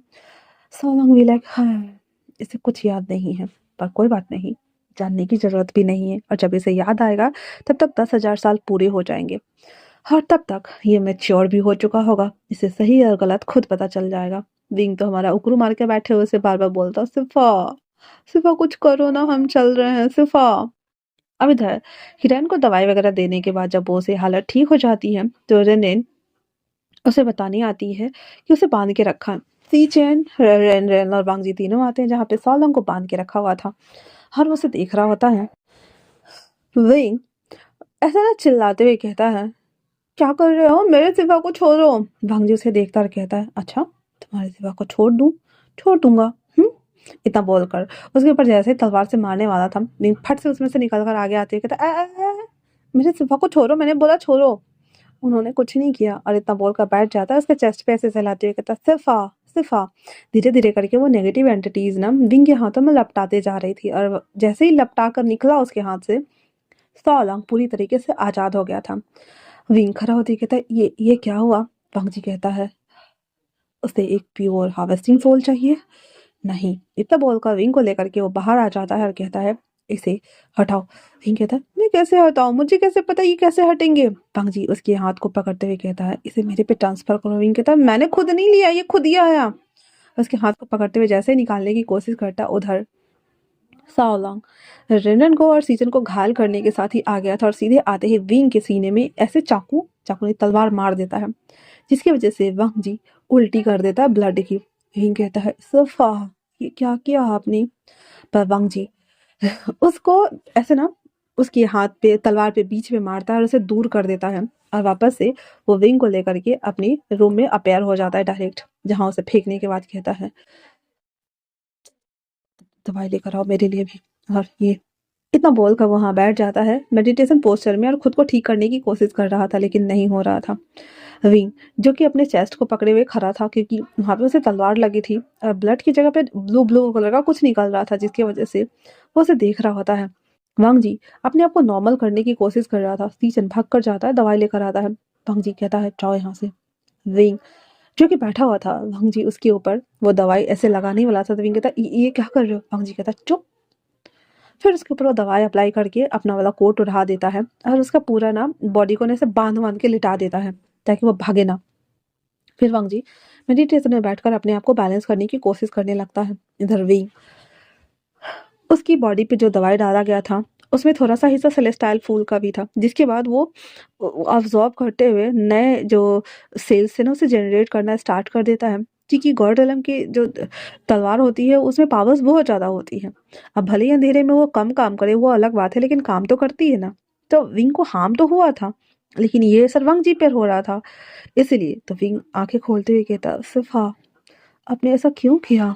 वहीं दूसरी तरफ साओलांग जो कि अपनी आध्यात्मिक ऊर्जा को बहुत खर्च कर दिया हुआ था, वो अपने घर ऐसे ना तलवार को ना ऐसे खड़ा करते सहारा लेते लेते घर आता है और आते ही पट जाता है। वहाँ पे 3-4 डिसिपल्स पहले से ही थे मौजूद। वो सब साओलांग को लिटा देते हैं और उसका इलाज करना स्टार्ट कर देते हैं। अब इधर विंग बस लेटा हुआ था, हिल नहीं सकता था, क्योंकि ऑब्वियसली उसके हाथ पर बंधे हुए थे। इसलिए वो बस याद करता है कि सिफा ने उसके साथ इतना बुरा क्यों किया। वांग जी जब अपने आप को काम डाउन करने के बाद पीछे पलट कर देखता है तो विंग उसे देख रहा होता है। वांग जी उसे कहता है, क्या तुम ठीक हो? विंग कहता है, वांग जी ना बैठे ही अचानक से उसके ऊपर आ गया था, क्योंकि उसकी पावर्स की वजह से विंग जब छटपटा रहा था तो उसके पावर ना एक्टिव हो रखे थे। वांग जी कहता है, अपने पावर को यूज करना बंद करोगे तुम? विंग कहता है, मैं कुछ नहीं कर रहा, मैं तो खुद को छुड़ाने की कोशिश कर रहा हूँ, मैं क्या कर सकता हूँ? वांग जी भी लाइक, ये बुद्धू कब समझेगा। फिर वो कहता है, अभी भी वांगजी के कमरे में जो लगा हुआ था यांग वाला जेड वो चमक रहा होता है, क्योंकि विंग की पावर्स चमक रही होती, पर वांगजी ने ध्यान ही नहीं दिया था। वांगजी उसे कहता है, लेट जाओ, मैं भी लेटना चाहता हूँ, थक गया हूँ मैं। इतना बोलकर दोनों लेटे हुए थे, क्योंकि उन्हें समझ ही नहीं आ रहा था कि नेक्स्ट अब उसे करना क्या है। विंग उसे देख रहा होता है और अपने मन में कहता है, मुझे ना चाय पीने की इच्छा हो रही है, पर मैं इस दिमन को बताऊंगा नहीं, खुद को फिर ये मुझे डांट लगाएगा और चुप करा देगा। मेरा तो मन करता है मैं यहाँ से भाग जाऊं। वाह, ऐसे करके वो मुंह बना रहा होता है। वांग जी जो कि इसकी बातें पास में होने की वजह से सुन पा रहा था, वो कहता है, बकवास करना बंद करो, थोड़ी देर बाद चाय मंगा दूंगा। विंग कहता है, हाँ। वांग जी कहता है, मुझे नहीं पता, पर मैं तुम्हारी बात सुन पा रहा हूँ। ये बोलकर वो उसे घूर कर देखते हुए कहता, आगे कुछ मत बोलना।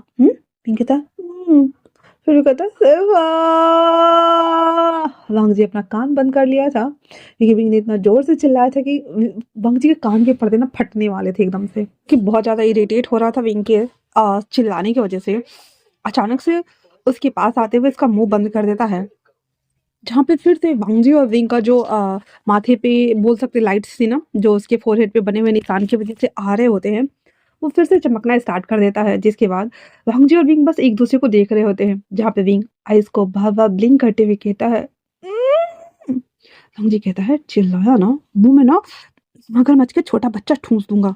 विंग कर रहा होता है। वांग जी कहता है हाथ हटा रहा हूँ, बोलना और चिल्लाना मना है। विंग कहता है वांग जी हाथ हटाता है। विंग कहता है सवा। वांग जी कहता है चुप, मैंने बोला चुप। तो विंग कहता है मेरा इतना छोटा सा मुंह है, इतने छोटे से मुंह में इतना बड़ा मगरमच्छ का बच्चा कैसे आएगा, मुझे छोटी छोटी मछलियां क्यों नहीं डाल देते।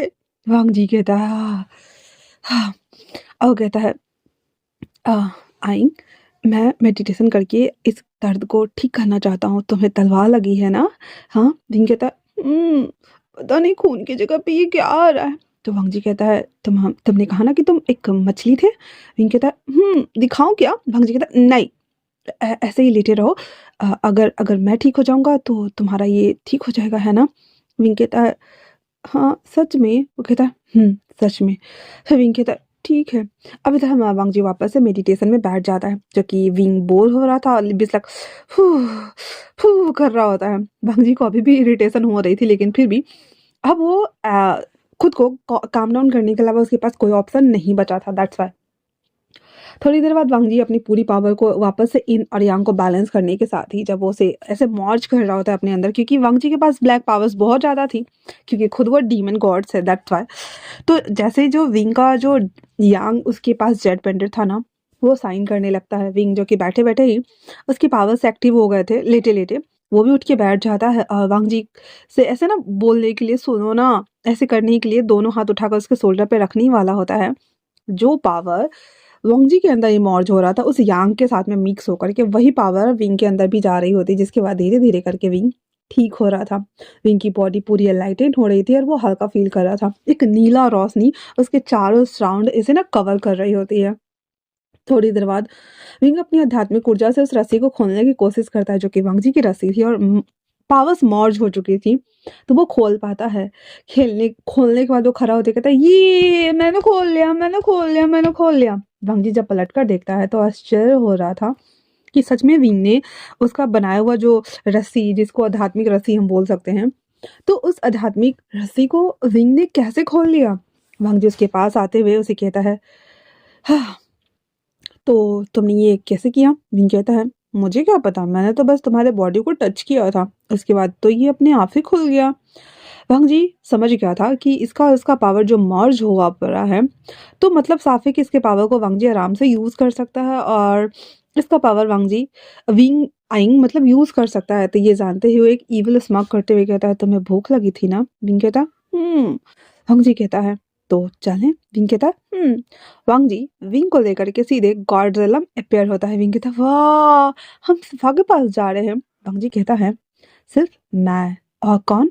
विंग कहता है सिर्फ तुम ही ना। वांग जी कहता है सिर्फ मैं और कोई नहीं। विंग कहता है ठीक है मैं अपने रूम जा रहा हूँ खाने के लिए, लेकिन मेरे सिफा को हार्म तो नहीं करोगे ना। वांग जी कहता है बिल्कुल नहीं। कहता है मैं तुम पे भरोसा नहीं कर सकता, मैं भी चलूंगा। वांग जी कहता है मैंने कहा ना, मैं तुमसे वादा करता हूँ कि मैं उसे हार्म बिल्कुल भी नहीं करूंगा। विंग कहता है ठीक है जाओ। इतना बोलकर विंग अपने कॉटेज कुटिया जो था उसका घर छोटा सा, उस तरफ रूम की तरफ दौड़ लगाना स्टार्ट कर देता है, क्योंकि उसे बहुत भूख लगी थी और उसे खाना था।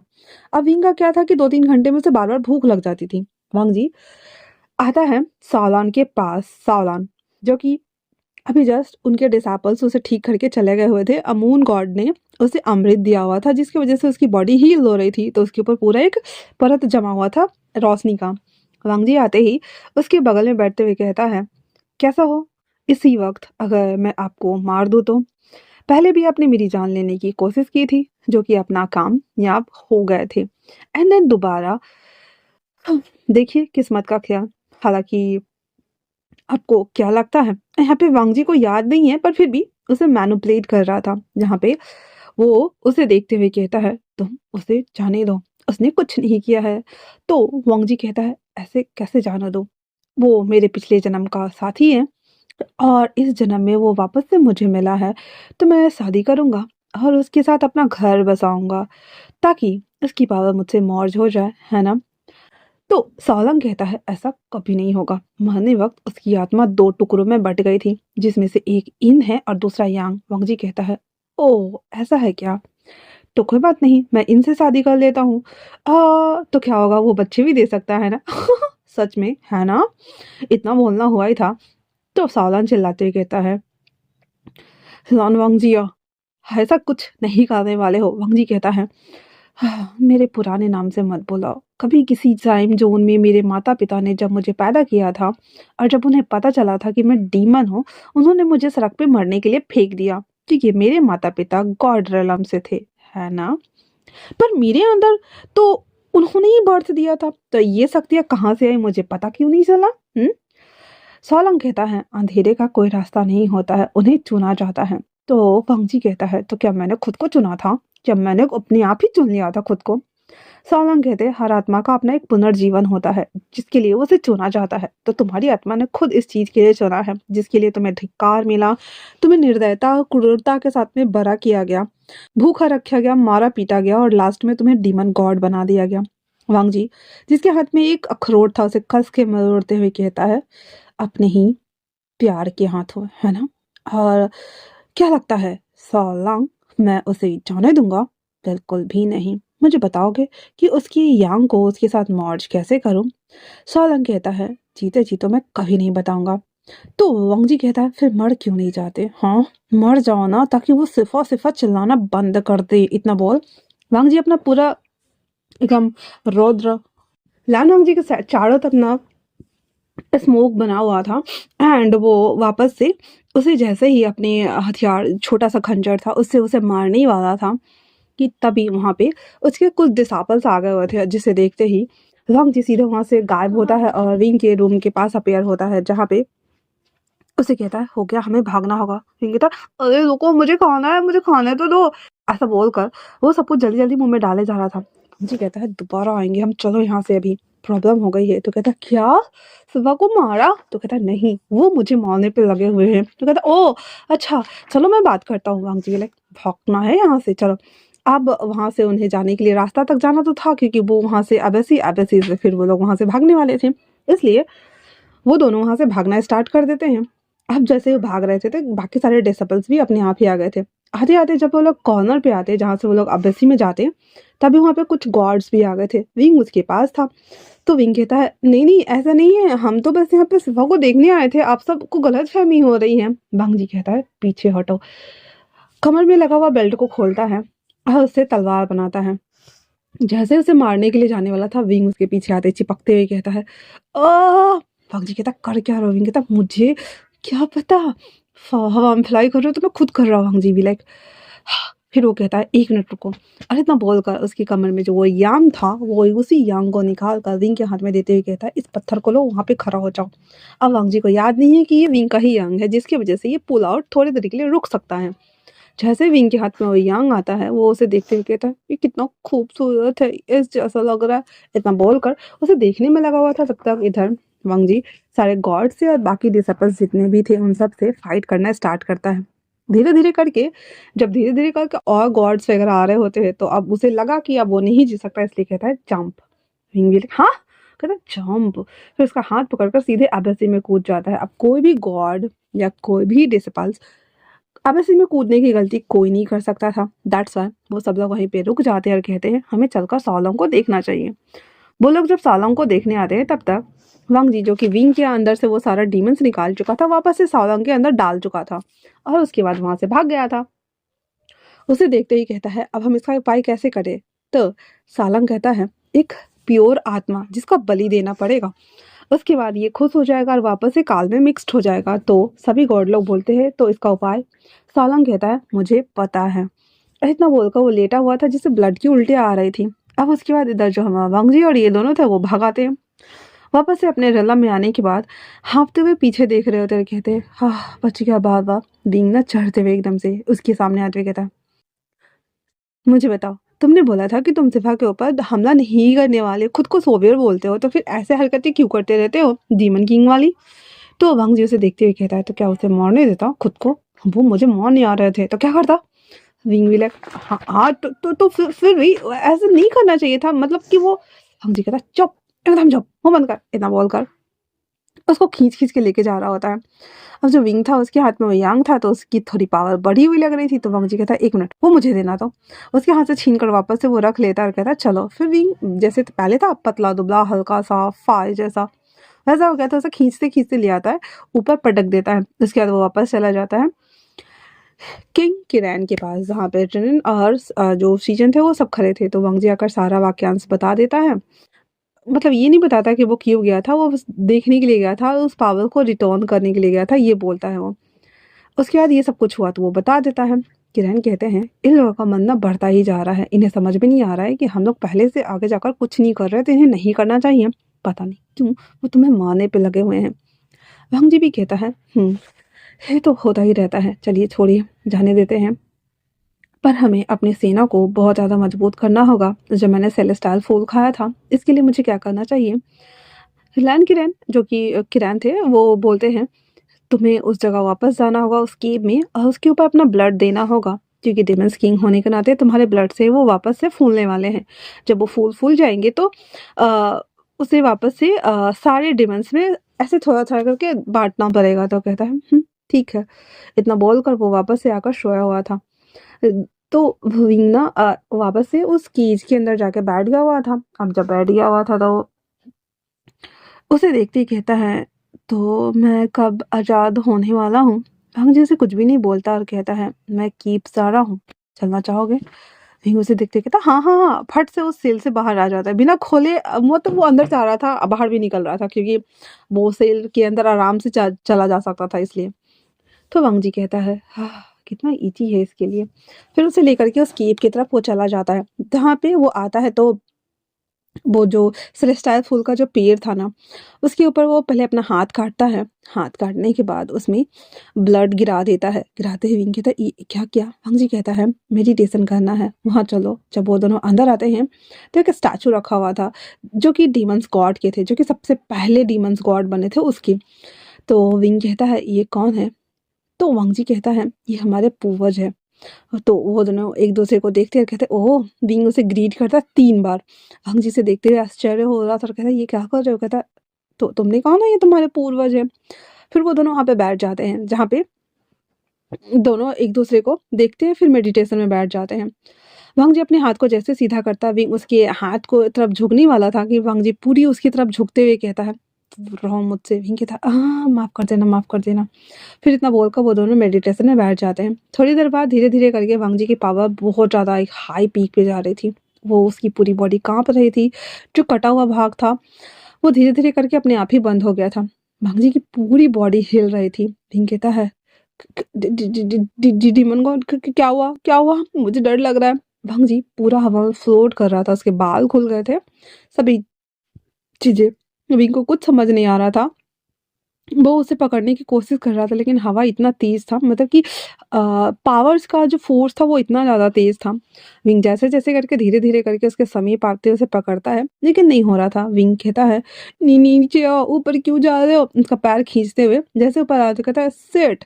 फिर विंग अपना पैर खींचता है पीछे, पावर से इसके जो एक गेस्चर बनाता है मेडिटेशन का।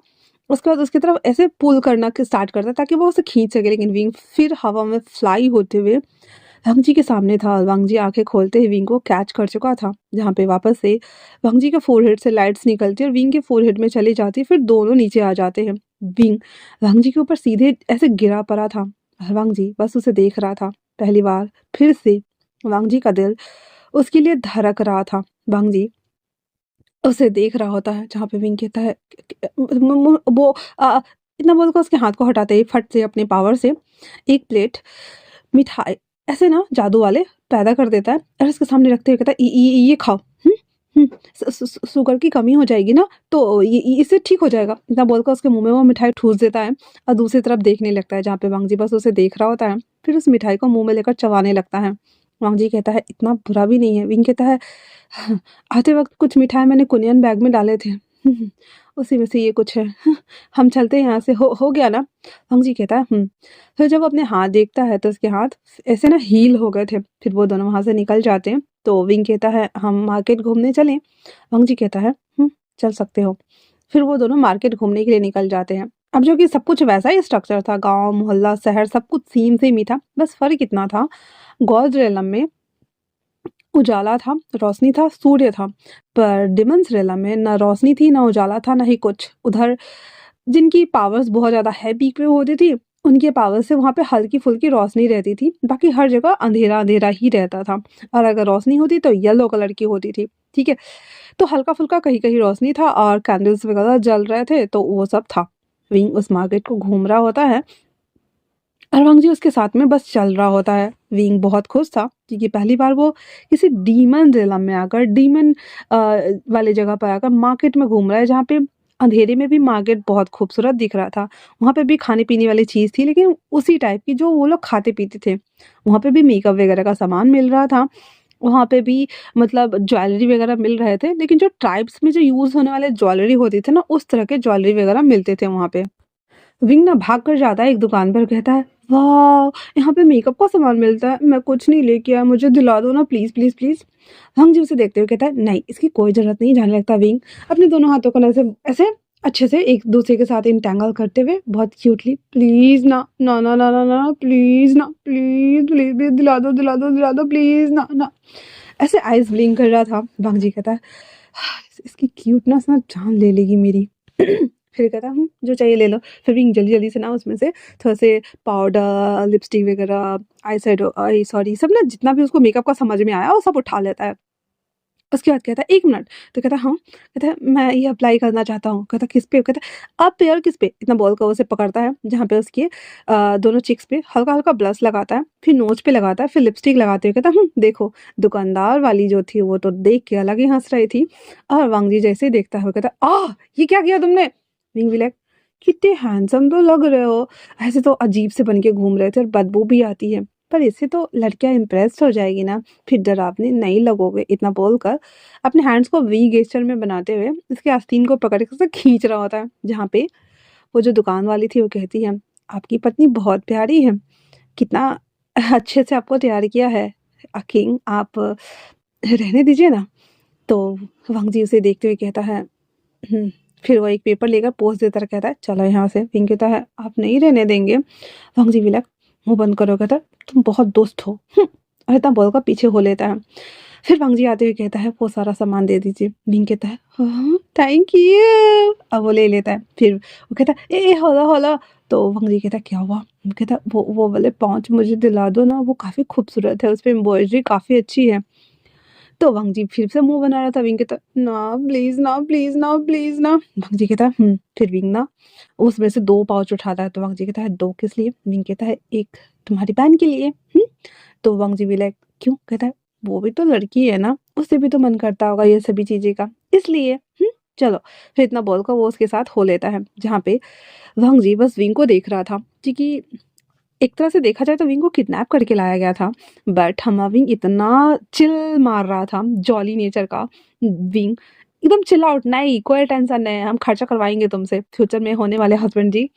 तो जस्ट लाइक वांग जी से विंग बोलेगा हमसे ब्याह कर भी नहीं कर भी हम कहने लगबो। फ्यूचर में बोलेगा वो। पर फिलहाल से वांग जी अभी शॉपिंग करवा रहा है उसको। वांग जी विंग धीरे-धीरे करके अपना सारा चीज़ करने के बाद जब पैलेस वापस आते हैं तो वहाँ पे पहले से ही बहुत सारे जो वहाँ के सैनिक वगैरह थे, वो सारे ना ऐसे इधर लड़खड़ाए बिखरे पड़े थे और सब जब वांग जी ये देखता है तो अपनी तलवार लेकर के उन लोगों को मारना स्टार्ट कर देता है। क्योंकि वहाँ पे गॉड्स रिलम से कुछ गॉड्स आए थे इन लोगों को मारने के लिए, जिसमें से वॉरियर गॉड भी था, जो कि सबको मारे जा रहा था। वॉरियर गॉड के पास बहुत सारे वेपन्स होते हैं पीटने के लिए लोगों को, ठीक है? और लैन किरान और साथ में सी चैन और जो रेनरेन थे वो सब इन लोग फाइट वगैरह कर रहे थे। रेनरेन जैसे ही वांगजी और विंग को देखता है, तो उसके बाद जो हमारा विंग था वो अभी भी मेन गेट पे मतलब एंट्रेंस पे ही खड़ा था। अवांग जी अंदर जाकर सबसे फाइट करना स्टार्ट कर दिया था, लेकिन गुस्से में आते ही रेनरेन विंग को जैसे ही मारने वाली थी, वांगजी का पावर जो कि इसके साथ जस्ट मर्ज हुआ था उसे पूरा घेरा बना लेती है, और जो रेनरेन के हाथ में जो तलवार था उसे अंदर जा ही नहीं रही थी। वांगजी चिल्लाते हुए कहता, क्या कर रही हो रेनरेन? रेनरेन कहती, काका मैं इसे मार दूंगी, क्योंकि सारी फसाद की जड़ यही है, इसकी वजह से ये सब लोग यहाँ आ गए और ये आपके साथ घूम रही है, आपको नहीं लगता? वांगजी उसे कहता है, उसे मत मारना, क्योंकि उसकी पावर मेरे पावर से मौज है। रेनरेन कहती है, तो ठीक है, हम इसका चौरा में उपयोग करने वाले हैं। इतना बोलकर उसे कहती है हाँ, उसके हाथ को पकड़कर उसके गले पे तलवार रखती, लेकिन रखा हुआ नहीं था। विंग कहती है, एक मिनट रुको, मेरा मेरा मेरा खंजर ले लो। तो रेनरेन अपना तलवार पीछे करके उसका खंजर लेते उसके रखते हुए कहती है, देखो सब लोग। जैसे ही वॉरियर गॉड की नज़र विंग पर जाती है, तो सब लोग रुक जाते हैं और कहते हैं, विंग। विंग कहता है, नहीं नहीं, मेरा नाम आइंग है। तो रेन कहती, चुप हो जाओ। विंग बेचारा सबको देखते हुए कहता, ये मुझे मार डालेंगे, तुम सब रुक क्यों नहीं जाते? सारे गॉड्स रुक गए थे, जहाँ पे वांगजी ने भी एक को पकड़ा हुआ था एक्सचेंज ऑफर के लिए। तो वॉरियर गॉड कहते हैं, आइंग हम तुम्हें यहाँ से लेने आए हैं, क्योंकि सिफा चाहते हैं कि तुम्हें हम वापस ले चले। तो विंग कहता है, पर कैसे जाए, मुझे समझ ही नहीं आ रहा। तो जो वॉरियर गॉड था वो कहता है, डेमन किंग इसे दे दो हमें, वरना तुम्हारे जितने भी सैनिक है, तुम्हारे जितने भी लोग हैं, उन सबको हम मार डालेंगे। आखिरकार तुम्हें तृप्त करने के लिए क्या चाहिए, तुम्हें बोलो, पूरा का पूरा जगह। तो वंगजी कहता है, तुम जानते हो ना कि मैं तुम सबसे ज्यादा ताकतवर हूँ। लोगों के अंदर द्वेष, घृणा, नफरत जितना ज्यादा बढ़ेगा, मेरी शक्ति उतनी ज्यादा बढ़ती जाएगी। ये बात तो सच थी, क्योंकि हर किसी के अंदर लोभ, लालच, ईर्ष्या, घृणा ये सब तो होता ही होता है। That's why. तो वॉरियर गॉड कहता है, फिर युद्ध होगा। विंग कहता है, नहीं नहीं नहीं, मैं मुझे बचाओ, मुझे दर्द हो रहा है। पर रेनेन उसे जानबूझकर उसके गले पे कट मार देती छोटा सा, जहाँ पे वांगजी कहता है, नहीं।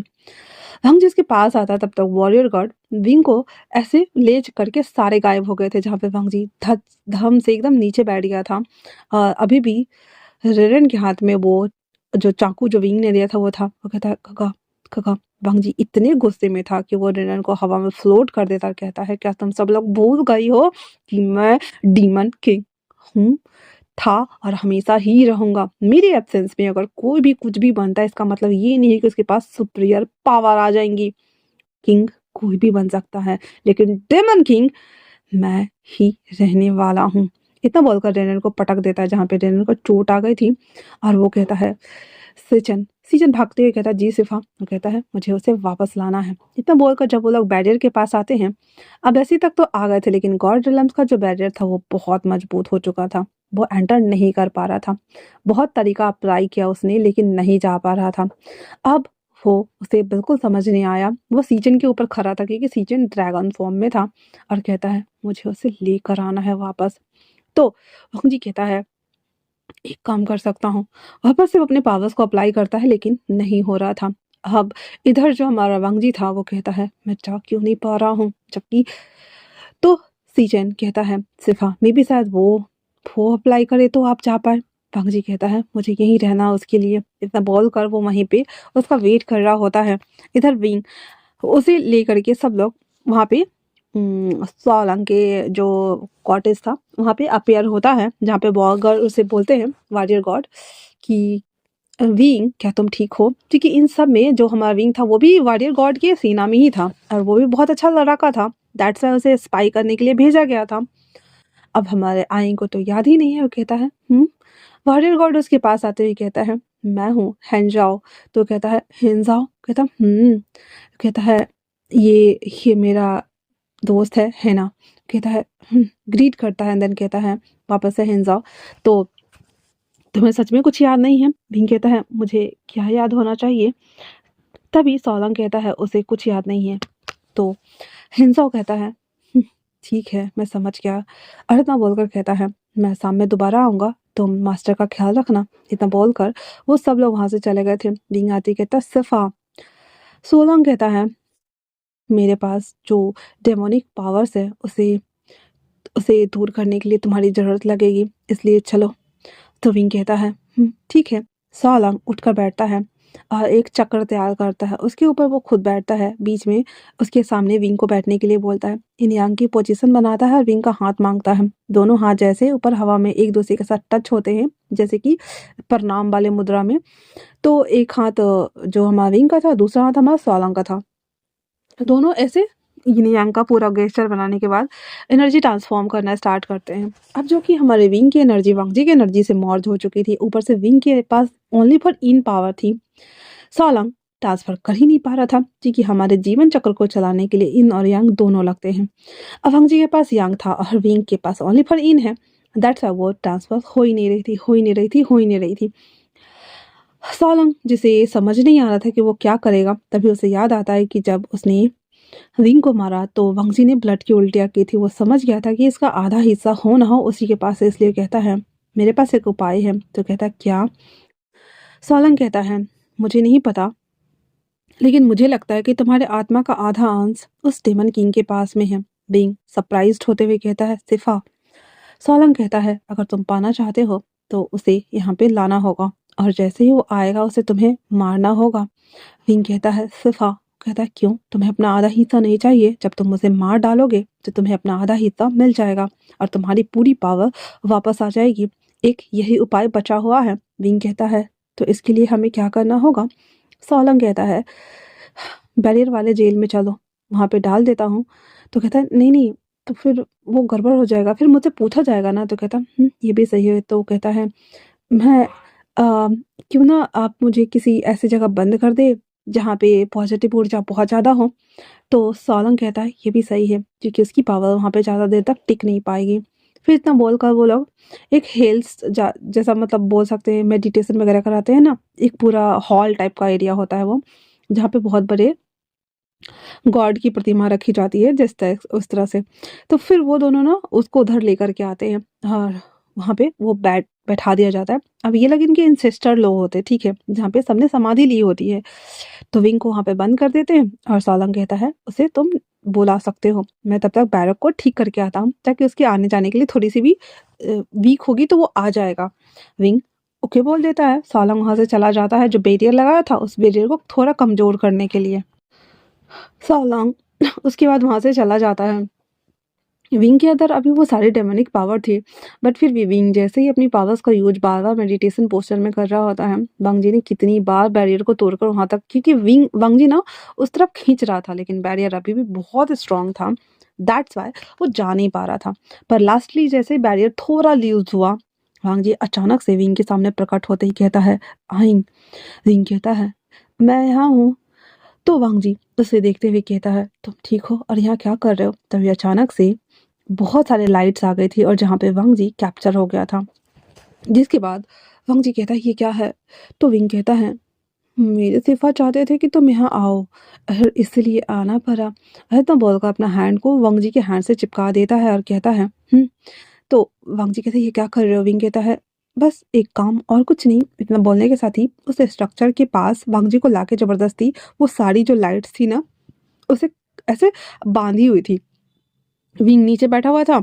अब वापस से जो थोड़ी देर पहले सॉलंग के साथ वो सारी चीज़ें कर रहा था, मंत्र इंचैंट्स वगैरह करना एंड देन गेस्चर बनाना, इसके लिए वांगजी को नीचे बिठा देता है ज़बरदस्ती पकड़ के, जो कि अभी भी उसके हाथ जंजीर से बंधे हुए थे। बट फिर भी विंग उसके हाथों को, अब विंग का देखो यहाँ पे सॉलंग और विंग का गेस्चर ऊपर की तरफ था, मतलब इन यांग मुद्रा वो ऊपर की तरफ बना रहे थे, क्योंकि इमर्ज नहीं कर रहे थे, वो ट्रांसफर कर रहे थे। लेकिन यहाँ पे विंग वांगजी के साथ इमर्ज हो रहा था। तो अपने हाथ को दोनों ऐसे उसके सामने की तरफ बढ़ा देता है और उसके ऊपर अपने वांगजी को हाथ रखने के लिए बोलता है। वांगजी कहता है नहीं। विंग कहता है रखना पड़ेगा वरना यहाँ से नहीं जाओगे। वांगजी कहता है क्या करने वाले हो? विंग कहता है कुछ खास नहीं, बस सिफा ने कहा है कि हाँ तुम्हारी यंग पावर से मुझे पावर मिल जाएगी। और ये देखो, फिर जब वो अपना हैंड दिखाता है जहाँ पे वो डेमन उसके हैंड्स पे फिर से था, तो वांगजी कहता है ये, कहता है इसीलिए। वांगजी कहता है ठीक है। वांगजी ने ज़्यादा दिमाग नहीं लगाया कि ये एक तरह से छल या फिर प्लान हो सकता है, तो उसके साथ वो आंखें बंद करके ये सभी चीज़ें जब करना स्टार्ट हो जाता है। विंग के अंदर की जो ब्लू लाइट्स थी और जो वांगजी के अंदर ब्लैक्स थे, वो सब एक दूसरे को कवर किए हुए थे। उस कवरिंग में सारे जो गॉड्स वगैरह जो बाहर से देख रहे थे, सब कुछ दिख ही नहीं रहा था। उसके अंदर विंग, जिसके बाल अब धीरे धीरे करके जो ब्लैक थे उससे वाइट हो रहे थे, और जो वांग जी था वो पहले वाला जो डेमन किंग जो था उस तरह से बन रहा होता है। वो सारा पावर, क्योंकि वो काल की तरफ से आया हुआ था, जो सबसे पहले डेमन गॉड थे उसकी तरफ से, वांग जी और भी ज़्यादा पावरफुल हो गया था। विंग के अंदर से वो सारा उसमें चला गया था, और वो जो जैड था वो वापस से विंग के पास उसके अंदर जाकर के मर्ज हो गया था। और जैसे ही विंग आंखें खोलता है उसे सब कुछ याद आ चुका था। और उसे ये भी याद था कि वो कैसे वो यहाँ से गया था उस क्लान स्पाई बन करके, कैसे उसने रंगजी से झूठे वादे किए, इवन ये भी कहा कि वो उससे शादी करना चाहता है। विंग की आंखों से आंसू निकल रहे थे, सामने में वांगजी था और वो उसे बस देख रहा होता है। विंग खड़ा होते ही वांगजी, जो कि अभी भी चारों तरफ ना वो फॉग पूरा बना हुआ था पावर्स का, ब्लू और ब्लैक का, उसी के बीच में वांगजी कहता क्या हुआ। विंग अपने पावर से वो जंजीर तोड़ते हुए उसे कहता है क्या मुझसे शादी करोगे। वांगजी कहता है क्या कहा तुमने। विंग कहता है मैंने कहा क्या मुझसे शादी करना चाहोगे। वांगजी कहता है तुम। विंग कहता है मेरे पास जो वो ब्लैक डेमोनिक पावर्स थी वो तुम्हारे अंदर चली गई है, तुम्हें फील नहीं हो रहा है। वांगजी कहता है मुझे लगता है कि मेरी पावर ज़्यादा बढ़ गई है। विंग कहता है तुम्हें कुछ याद नहीं है। वांगजी कहता है मुझे कुछ याद नहीं है। विंग कहता है मुझे मुझे तुमसे शादी करनी है, क्या तुम शादी करना चाहोगे। वांगजी उसे देखते हुए कहता है क्या मतलब। विंग कहता है वैसे भी हमारे अंदर एक दूसरे की एनर्जी है, तो हमें शादी कर लेनी चाहिए ना, वरना तुम यहाँ से जब बाहर जाओगे तो वो लोग तुम्हें मार देंगे। वांग जी कहता है तो क्या हो गया, तो तुम मुझे बचाने के लिए बोल रहे हो। विंग कहता है हम्म। इतना बोलकर विंग अपना ड्रेस चेंज कर लेता है फट से, और वांग जी का भी कर देता है। अब हालांकि जो वांग जी था वो कहता मुझे रेड नहीं पसंद, मुझे ब्लैक।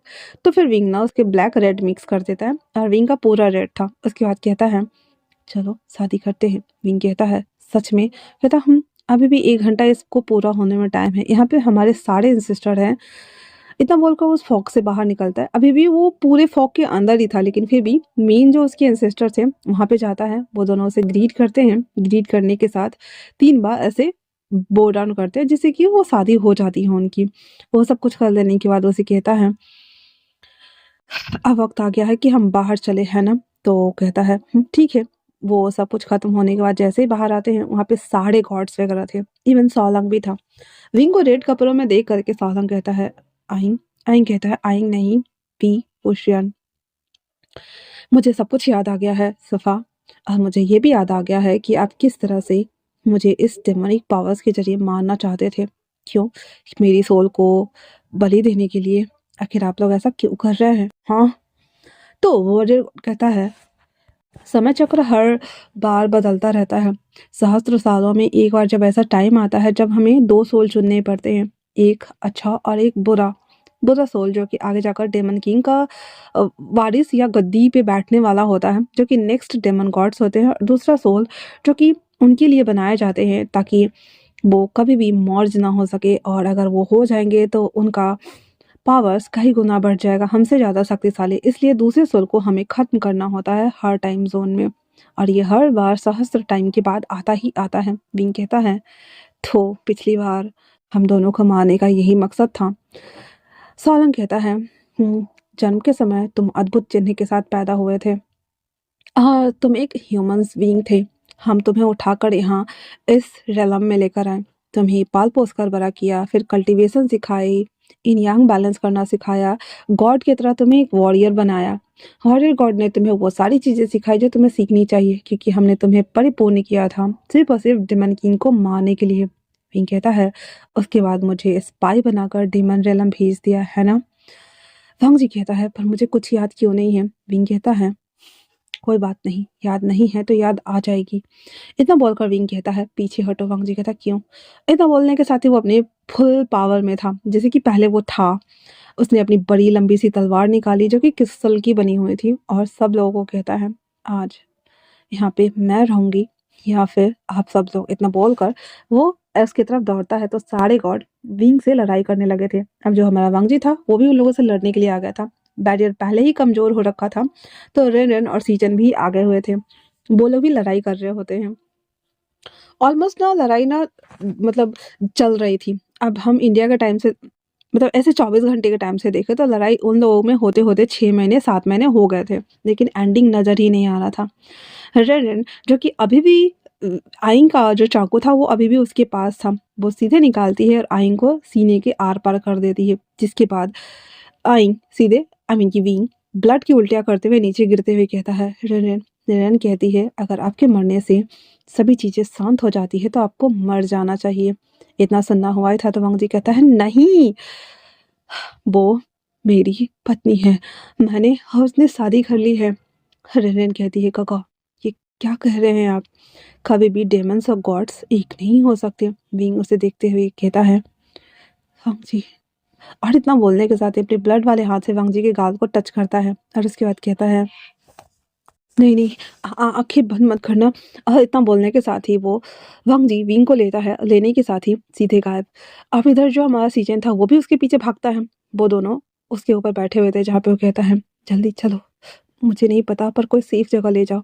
सीजन कहता है जहाँ पे मैंने तपस्या पूरी की थी मैं वहाँ लेके जाता हूँ। ये जगह जो 3D रेलम आई मीन की धरती और आकाश के बीच में है, एक ऐसा जगह जो स्वर्ग और नर्क को जोड़ता है। तो वो कहता है ठीक है वहीं चलो। वो दोनों वहाँ से सीधे उतरते हैं और उस केव में आ जाते हैं जहाँ पे सीजन ड्रैगन बन फॉर्म में ही था अभी तक।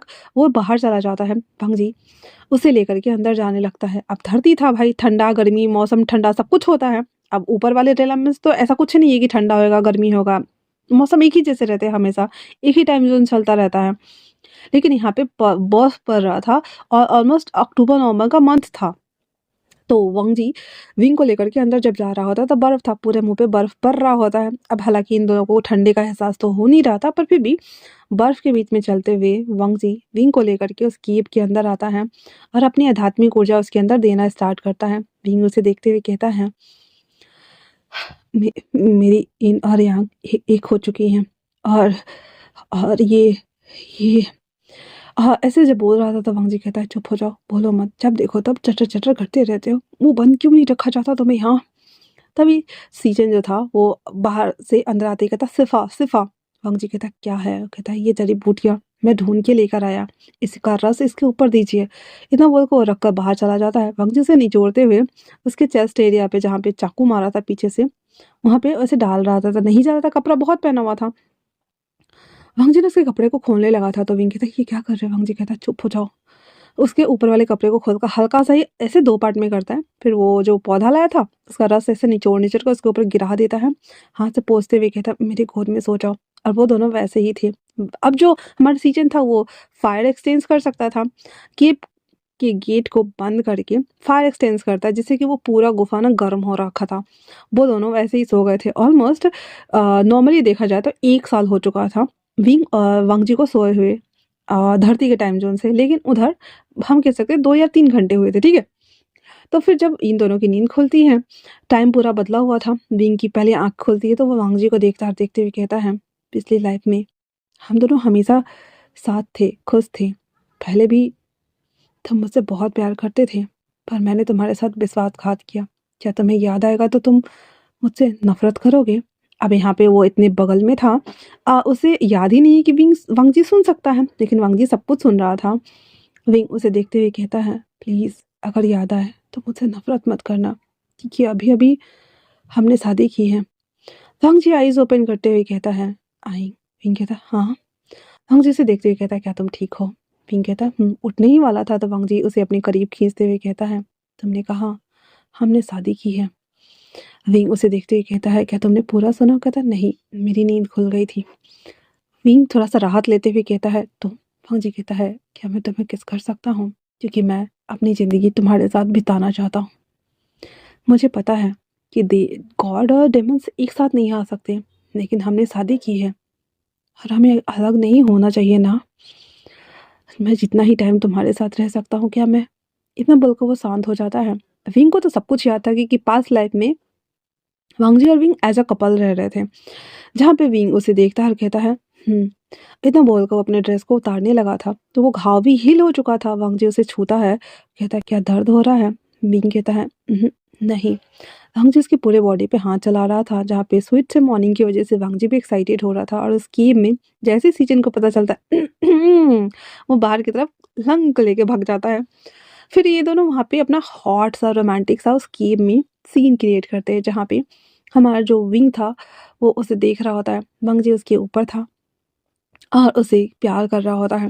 वंग जी उसे कहता है, क्या हुआ विंग? कहता, मुझे शर्म आ रही है।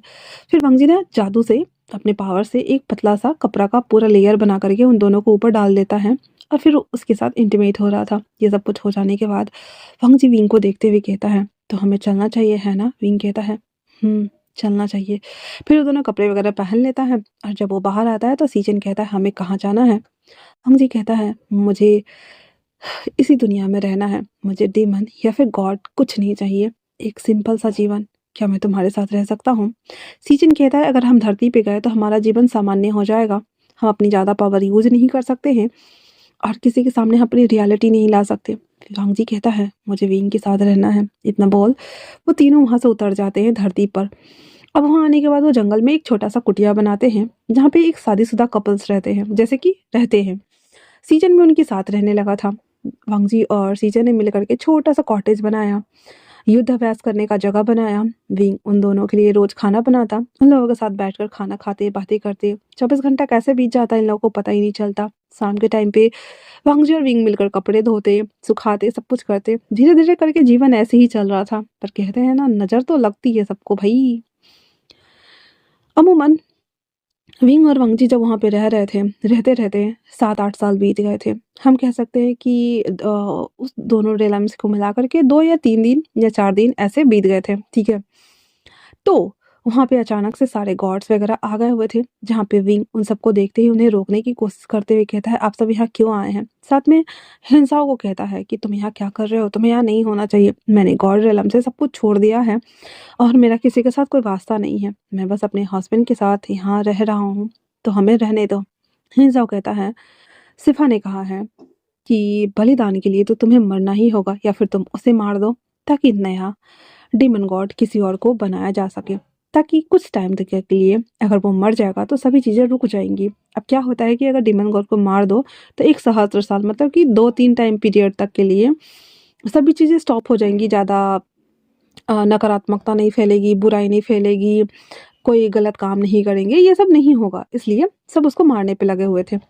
तो विंग कहता है, इसमें उसकी कोई गलती नहीं है, इसकी पावर लोगों की वजह से बढ़ रही है, क्योंकि लोगों के अंदर क्रोध है, लोगों के अंदर ईर्ष्या है, लोगों के अंदर जलन है, लोगों के अंदर लोभ और लालच भरा हुआ है। इसमें उसकी क्या गलती है?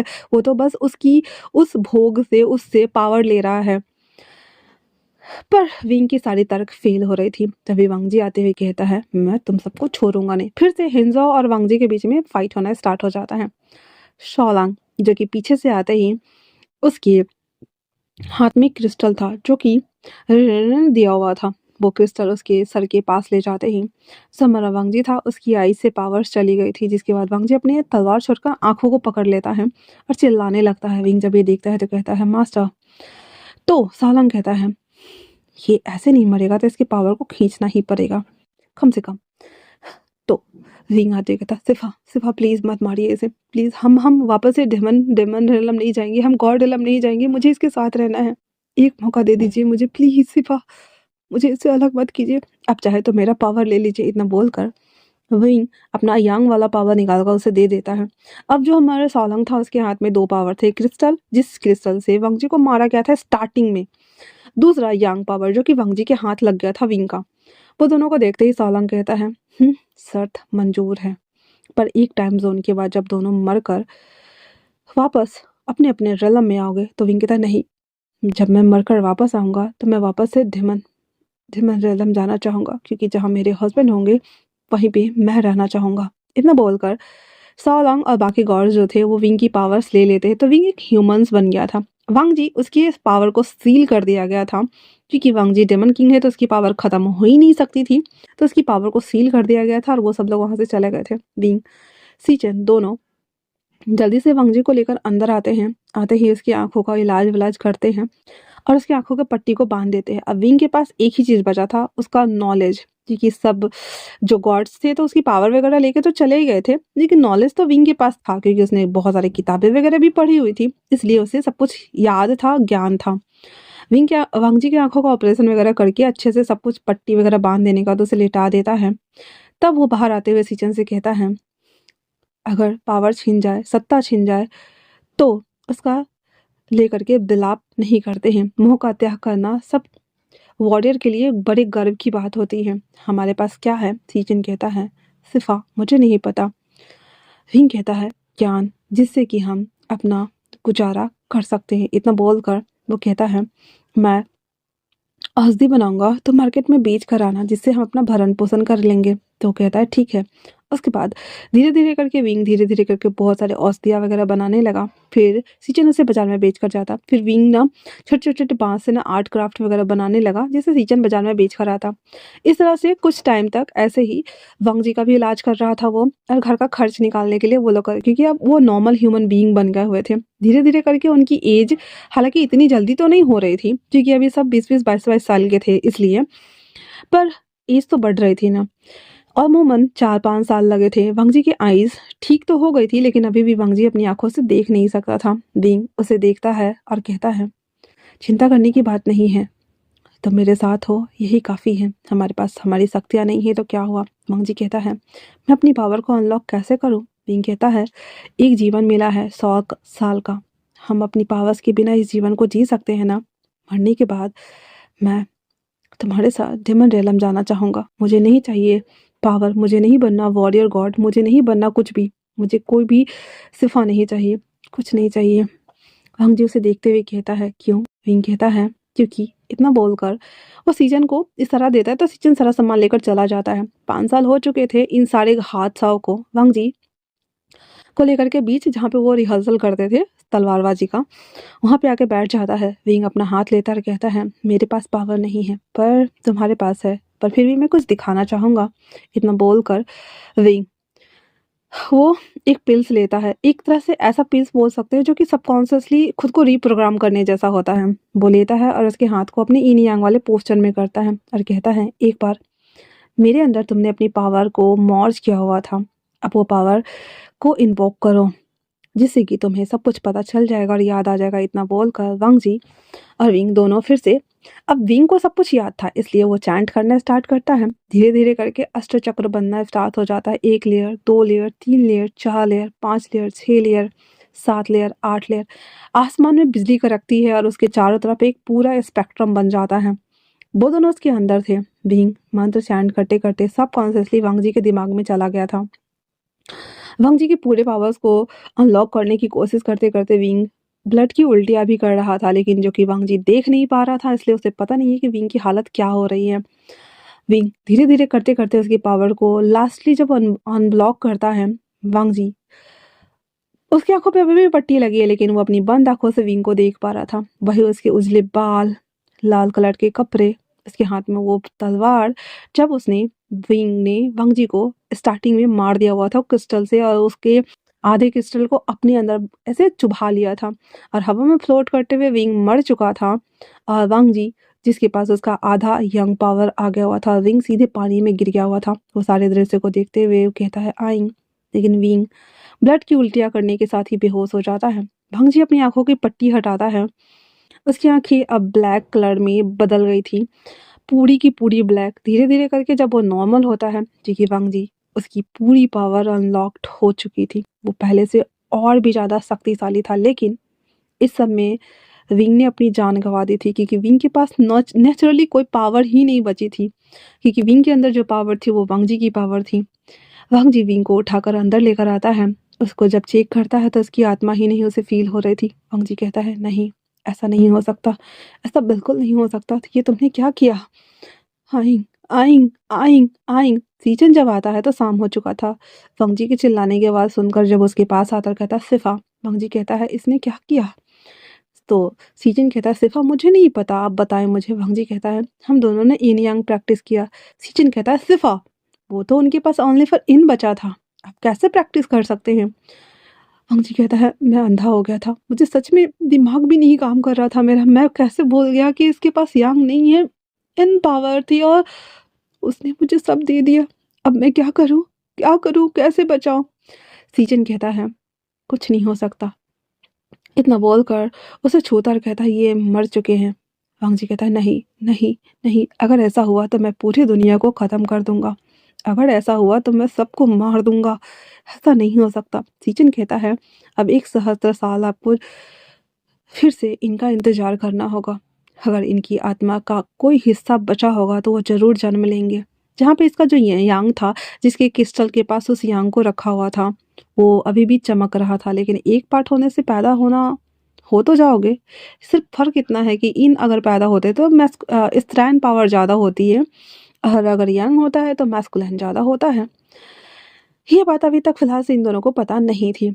इधर विंग, जो कि मर चुका था, वांग जी उसे लेकर बिलाप कर रहा होता है, क्योंकि इन 5 सालों में विंग ने एक बार भी कोई शिकायत नहीं किया, अपना पत्नी धर्म निभाया, वांग जी की सेवा की, उसके साथ रोज वो जिस तरह से एक पति पत्नी रहते हैं, प्यार करना, साथ में रहना, खुश रहना, खाना खिलाना, सीजन के साथ जैसे मानो कि सीजन उनका बच्चा हो, क्योंकि है तो वो एक सांप ही ना। तो एक तरह से एक बच्चा और उनकी फैमिली कंप्लीट थी। खुश रहना, घर के काम करना, तलवारबाजी करना, ताकि रिहर्सल ना छूटे।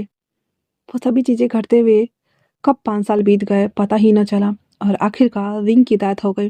वांग जी बस याद कर रहा था। अब उसे पहले वाले भी सीन याद आ रहे थे, जहाँ पे जो हमारा विंग था, पहली बार जब डेमन्स क्लान्स में आया था तो वो बीस्ट था। अब जो उनके क्योंकि विंग इंसान था, इंसान के अंदर लोभ लालच तो ऑब्वियसली होता ही होता है। अब उस अब उसे तो हमारे साओलंग ने उठाकर लाया था धरती से, जिसके बाद उसे अपना डिसप्पल बनाया था, और फिर उसके बाद उसे हेंजाओ के हवाले किया था, तो वे वॉरियर बना था। फिर उसके बाद उसे डेमन क्लान भेजा गया। फर्स्ट टाइम जब विंग डेमन क्लान आता है तो ऐसे बाजार में घूम रहा होता है। उसने कुर्ता पेयर किया हुआ था, जो कि लॉन्ग होते, जो वॉरियर्स को होते वैसे, पूरा पोनी टेल बना के रखा हुआ था। जब वंग जी उस क्लान में से टहलते हुए निकल के जा रहा होता है लोगों को देखते हुए, तब वो किसी का पटुआ लेकर के भागते हुए उसके ऊपर कूद गया था, और उसे बोला था बचाने के लिए, और ये जानबूझकर विंग ने किया हुआ था ताकि उसे बचा सके। वंग जी को विंग पहली बार में ही पसंद आ गया था। तो उसने पूछा कि वो कौन है, कहाँ रहता है, तो उसने झूठ मूठ कर ये घर बता दिया था कि वो उसका घर है, वो उस तरफ रहता है। फिर विंग आए दिन उसके सामने किसी न किसी तरह से टकराते रहता था, और उसके बाद उसे मिलता रहता था। वांग जी उसे अपना अंगरक्षक बना लेता है, और उस समय जो सीजन था वो थोड़ा छोटा ही था, तो वो बड़ा हो ही रहा था, लेकिन फिर भी उसे अपने साथ रखता था। अब विंग को पता था कि जो ये सीजन है एक दिन बड़ा होकर ड्रैगन फॉर्म में चेंज हो ही जाएगा, धीरे धीरे वो बड़ा हो भी रहा था। तो उसके साथ भी वो खेलता रहता था, और उसे लड्डू वगैरह खिलाया करता था। कीव में जब वो सेलेस्टियल फूल को टच करके और उसे बड़ा करने के लिए जब जाता था, तो हर बार उसे अपना ब्लड थोड़ा थोड़ा देना पड़ता था, ताकि वो बड़ा हो जाए और डेमन क्लान को पोषित कर सके। इसलिए तो विंग को भी वो वहाँ पे लेके गया। तो पहली बार विंग ने देखा कि सेलेस्टियल फूल, जो कि पूरे डेमन्स को जिंदा रखे हुए है, और इसी से डेमन्स के अंदर प्रकाश आती है, क्योंकि इस फूल से ना ब्लू रेड लाइट्स निकलती थी। That's why. तो ये सारी चीज़ें उसे धीरे धीरे करके समझ में आने लगी। विंग ने एक बार भी ऐसे प्रिटेंड नहीं किया कि वो गॉल रेलम से एक स्पाई बनकर आया है। वांग जी, पहले तो उसने उसे अपना अंगरक्षक बनाया, फिर बाद में वांग जी और विंग के बीच में नज़दीकियाँ बढ़ने लगी। बस नज़दीकियाँ बढ़ रही थी और कुछ भी नहीं।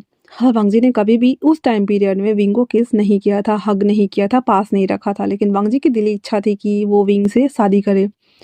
जब उसे वापस से हम बोल सकते हैं कि एक तरह से वॉर्स जब होते हैं या कुछ बुरा होना होता है, तो लोग चले जाते हैं ना कुछ टाइम के लिए। तो वांग जी, जो कि वॉर पे जाने ही वाला था, विंग उसके कपड़े रेडी कर रहा होता है और उसे पहना रहा होता है। वहाँ पे और भी सेविकाएँ वगैरह थी।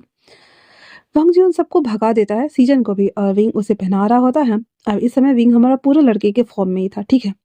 वांग जी उसे देखते हुए कहता है, जब मैं लौट के आऊँ तो मैं तुमसे शादी करना चाहूँगा। विंग सरप्राइजिंगली उसे देखते हुए कहता है, लेकिन डेमन गॉड, आप ऐसा क्यों करेंगे? मैं तो एक मैन हूँ। वांग जी कहता है, क्या फ़र्क पड़ता है, मैन है या वुमन है? हम जिसके साथ रहते हैं, अगर हम उसके साथ के बिना रह ना पाएँ, उसके बिना हम जी ना पाएँ, प्यार प्यार होता है। मैं तो बस इतना ही जानता हूँ। हाँ, मुझे बस तुम्हारा साथ रहना है। मुझे अपने ख़ानदान के लिए वारिस नहीं चाहिए। एक प्यार चाहिए, जो मुझे तुमसे मिलता है। एक सपोर्ट चाहिए, जो तुम मुझे देते हो। वो फीलिंग और एहसास चाहिए, जहाँ पे मुझे घर आने के लिए बार-बार उत्साहित करती है, करेज करती है, और अच्छा फ़ील करवाती है। तो उसके बाद क्या तुम मुझसे शादी करना चाहोगे? विंग उसे देखते हुए कहता है, ड डेमन गॉड, आप पहले वो वार्ड के लिए तो जाइए। उसके बाद में वांग जी उसके हाथ को पकड़ते हुए कहता है, उसके बाद विंग उसे अच्छे से रेडी कर देता है, जो कि नज़रें नहीं मिला पा रहा था। वांग जी से कहता है, क्या मैं तुम्हें, विंग कहता है, नहीं, अभी नहीं। वांग जी कहता है, तुम मुझे छोड़कर तो नहीं जाओगे ना? विंग कहता है, कभी नहीं। वांग जी फिर उसे वैसे ही छोड़कर वहां से वो चला जाता है गॉड के लिए। जब एक टाइम पीरियड के बाद जब वो गॉड्स डेमन गॉड सब चीज को निपटारा करके, क्योंकि हर जगह हर प्रॉब्लम्स होती है, पॉलिटिकल गेम तो हर जगह चलता रहता है, तो कुछ लोग जो कि खनन वगैरह में काम वाम कर रहे थे, लोकल लोग, तो वहाँ पे थोड़ा प्रॉब्लम वगैरह हो गया था। और अदर अदर क्लान्स और के लोग जो वहीं पे जो थे वो सब आपस में लड़ रहे होते, तो वांग जी उस सबको देखने चला गया हुआ था। अब इधर जब वो चला गया हुआ था तो विंग को मैसेज मिलता है सॉलोंग की तरफ से। विंग उसे जब मिलने के लिए आता है तब सॉलोंग उसे बोलते हैं कि तुम्हें उसे मारना होगा, क्योंकि टाइम नज़दीक आ रहा है और एक सहस्त्र टाइम बीत रहा है, तो उसे मारना ही होगा ताकि दोबारा से फिर से डेमन गॉड पैदा हो सके और अगला वारिस बनाया जा सके। विंग ये सभी चीज़ें बातें कर ही रहा होता है तो वांग जी अपनी पैलेस वापस आता है तो पता चलता है कि विंग नहीं है। साथ में सीचन उसे बताता है कि वो यहाँ नहीं है, तो वांग जी उसे ढूंढने के लिए पैलेस पूरा ढूंढता है लेकिन उसे कहीं भी नहीं मिलता है। तो वांग जी कहता है, कोई बात नहीं, उसके पास मेरा छोटा सा चाकू है जिसपे छोटा सा नगीन लगा हुआ है, वो जहाँ भी होगा मैं उसे ढूंढ लूंगा। इतना बोलकर अपने फोरहेड को टच करता है और साथ ही उस नगीने से कांटेक्ट करता है। और करने के साथ ही सीधा वांग जी के पास पहुंच जाता है विंग, सॉरी विंग के पास पहुंच जाता है वांग जी। और यही वजह है कि हर बार वांग जी विंग की तरफ खींच जाता था एक्टिव होने के बाद, क्योंकि विंग के पास जो चाकू है वो चाकू वांग जी ने विंग को दिया हुआ था, ठीक है, जिससे रेंडर ने उसे मारा था। तो वांग जी वहां पहुंच गया था। उसके बाद फाइट वाइट होती है तो फिर विंग मर जाता है, वांग जी भी ऐसे कैद हो जाता है। वो सारी चीजें जो थी वो वांग जी को याद आ चुकी थी और उसके बाद विंग को ये सब कुछ पहले से ही याद था। तो ये सारी चीज़ें जब हो जाता है तो वांग जी फिर से दहाड़े मार मार कर रो रहा था। वो विंग के बिना रहना ही नहीं चाहता था। वो बस बोले जा रहा था, सीचन मुझे भी मरना है, अगर मेरे मरने से सब कुछ ठीक हो जाता तो मैं मरना चाहूँगा, पर मैं इसके बिना नहीं रह सकता। तभी वहाँ पे सॉलोंग अपीयर होता है और कहता है, मुझे इसकी बॉडी चाहिए, मुझे ले जाना है। वांग जी पूरे गुस्से में आते हुए सॉलोंग को मारता है। तलवार निकालते हुए दोनों के बीच फाइट होने लगती है। फाइट इतनी घमासान थी कि बाहर पूरा अंधेरा हो गया था वांग जी के पावर से। सीचेन विंग के बॉडी के पास था क्योंकि वो उसे छोड़कर जा भी नहीं सकता था। हैंज़ाओ आते हुए सीचेन से लड़ने के लिए उसे उकसाता है, लेकिन सीचेन ढीठ की तरह पूरा ड्रैगन फॉर्म में विंग को घेर कर वहां पे बैठा हुआ था। हैंज़ाओ उसके ऊपर बहुत वार करता है। सीचेन उसकी बॉडी को फिर भी नहीं छोड़ रहा होता है। वांग जी लास्ट में अपने पूरे पावर से सॉलोंग को मार देता है। उसकी पूरी आत्मा को अपनी मुट्ठी में कर लेता है और उसकी बॉडी को नाश कर देता है। नाश करने के साथ ही जैसे ही हेंजाओ बाहर की तरफ भागता है, उसकी बॉडी गिर रही होती है और उसकी आत्मा वांग जी के कब्जे में थी। इसीलिए वांग जी वापस आता है तो वो विंग को लेकर के और साथ में सीचन को लेकर के वापस से उसी केव में जाता है जहाँ पे पहली बार वो लोग उतरे हुए थे। धरती और नर्क के बीच में जो जगह होती है वहाँ पे, उसके अंदर जाकर के उसे बंद करता है। उस आत्मा को वो पैक करता है और उसके बाद उस आत्मा को लॉक करने के साथ ही वांग जी उसके अंदर जितनी भी पावर थी वो सारी चीज़ें पहले सीजन को दे करके उसे हील करने के लिए साइड में सुता देता है ताकि धीरे धीरे सीजन ठीक हो जाए। फिर विंग को लेते हुए उसे बाहों में भरता और कहता है, सेलेस्टियल फूल, हाँ वो पुनर्जीवित कर सकती है। इतना बोल करके वो सीधे वहां से गायब होता है डेमन रिलम, जहाँ पे वो सेलेस्टियल फूल तोड़कर जाने वाला होता है। वहाँ पे किरण थे और डेनन थे और कहते हैं, वांग जी ये क्या कर रहे हो? वांग जी कहता है, मैं उसके बिना नहीं रह सकता। किरण और सेरेनन कहती हैं, उसने आपको मारा। वांग जी कहता है, वो मेरा हस्बैंड है, मैं पहले भी उससे प्यार करता था, मैं इस टाइम में भी उससे प्यार करता हूँ और अगर उसके लिए मुझे फिर से मरना पड़े तो मैं मर जाऊंगा, लेकिन मैं उसके बिना नहीं रह सकता। किरण कहते हैं, क्या तुमने मन बना लिया है? वांग जी कहता है, मैं जानता हूँ आपको यहाँ का किंग बनना है।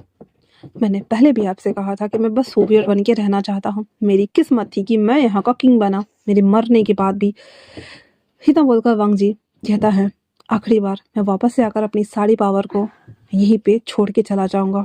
इतना बोलने के साथ ही वो वहां से गायब होता है।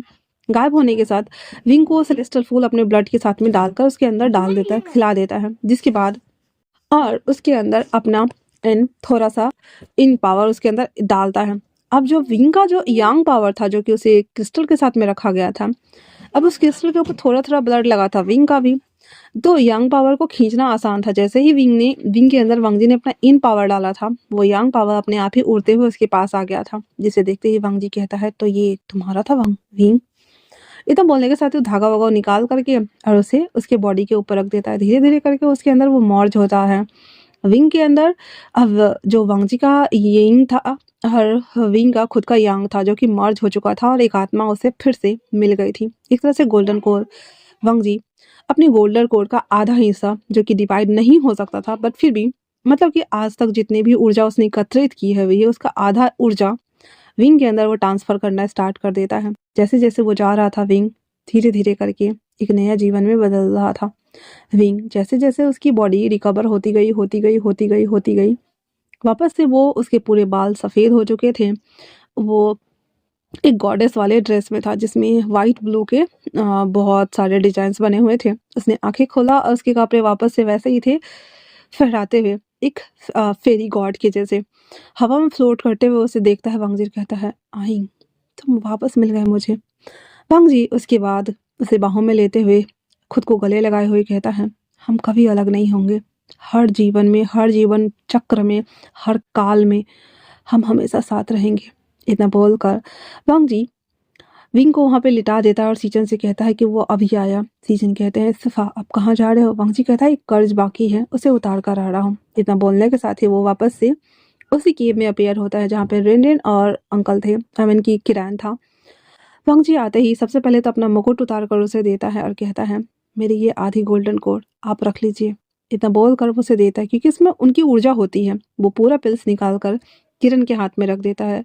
किरण कहते हैं, आधी है। कहता हम उसे जिंदा करने के लिए आधा दिया। यकीन मानिए उसे कभी पता नहीं चलेगा क्योंकि उसकी जीवन ऊर्जा को चलाने के लिए वो जरूरी है। मैं तो ऐसे भी जी लूंगा। किरण कहते हैं, तुम आज से एक नॉर्मल साधारण डेमन हो और इसके अलावा कुछ भी नहीं। भांजी कहता है, कबूल है। इतना बोलकर वहां से जाने लगता है तो रेनन कहती, गगा आप उसके लिए? भांजी कहता है, मैं यहाँ कभी नहीं आऊंगा। तो किरण कहते हैं, अगर तुम्हारा मन करे तो तुम आ सकते हो। भांजी कहता है, अगर उसने कहा तो मैं जरूर आऊंगा, नहीं तो दुनिया का एक कोना तो हमारे लिए होगा ही। इतना बोलकर वो उसी केव में वापस आता है। सीचन से कहता है, गॉडरेलम और डेमनरेलम ये दोनों हमें अपनाने वाले नहीं हैं, चलो हम अबेसी चलते हैं। इतना बोलकर वो विंग को गोद में उठाता है और वहां से अबेसी चला जाता है। अबेसी जहाँ पे बुरी आत्माओं का वास होता है, हालांकि ये डेमन गॉड ही कंट्रोल करते हैं, लेकिन वहाँ पे भी एक ऐसा जगह होता है जो स्वर्ग और नरक को जोड़ के रखता है, सेम वैसी केव की जैसा। वो लोग उसी केव में वापस आते हैं और कहते हैं, हम अपनी दुनिया यही बनाएंगे। और इतना बोलकर सीचन से कहता है, जाओ जाकर बाहर के स्रोत को देखो, अगर स्वर्ग से आने वाली कुछ रास्ताएं दिख रही है तो ठीक है, नहीं तो। सीचन कहता है, तो क्या हम अब अपना जीवन यही बिताने वाले हैं? वांगजी कहता है, हम मर नहीं सकते क्योंकि हम गॉड हैं, पर हम इसके बिना रह भी तो नहीं सकते।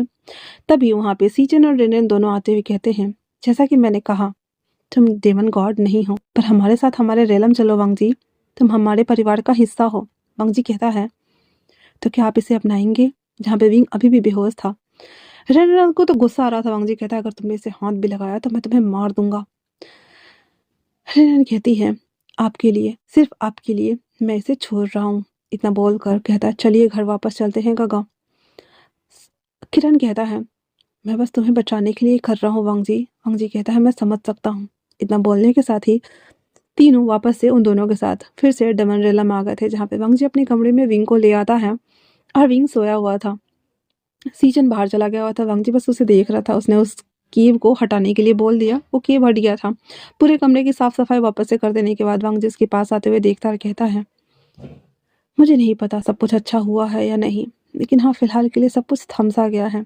एक साधारण जीवन जो कि तुम्हारे लिए उपयुक्त होगा, है ना? आई ये बोलकर वांगजी उसके फोरहेड पे किस करते हुए उसके पास लेट जाता है और उसे देख रहा होता है। थोड़ी देर बाद जब विंग को होश आता है तो वो अपने आप को ठीक ठाक देख करके उसे बहुत अच्छा लग रहा होता है। वो वांगजी की तरफ देखते हुए कहता है, तो तुमने मुझे फिर से जिंदा कर दिया, आखिरकार क्यों? तो वांगजी आईज ओपन करते हुए कहता है, तुम्हारे साथ सुहाग रात जो मनाना था फिर से। विंग कहता है, तो दोबारा शादी करे?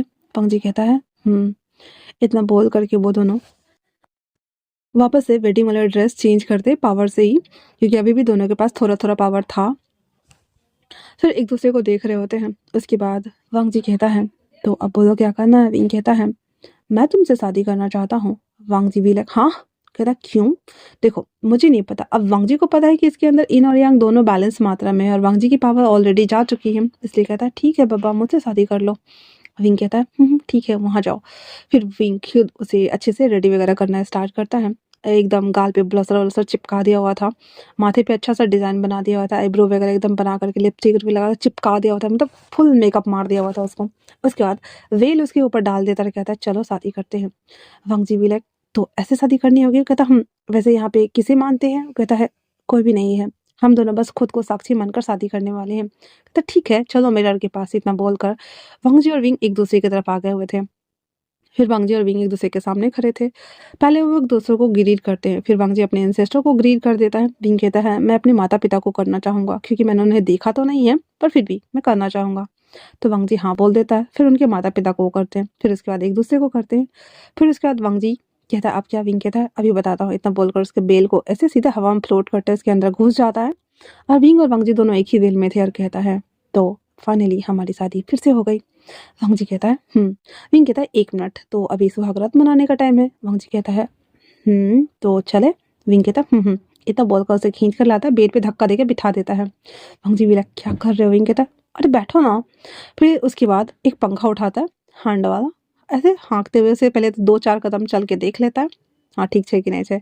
उसके बाद उस बेल को हटा देता है। तो विंग कहता है फिर उसके फेस पे ना ऐसे हाथ चलाते हुए उसकी जॉलन को ऊपर करते हुए कहता है अच्छे लग रहे हो। तो वांग जी भी लाइक क्या मतलब है तुम्हारा? तो कहता है मैंने कहा खूबसूरत लग रहे हो, बस इतना ही मतलब है मेरा और कुछ भी नहीं।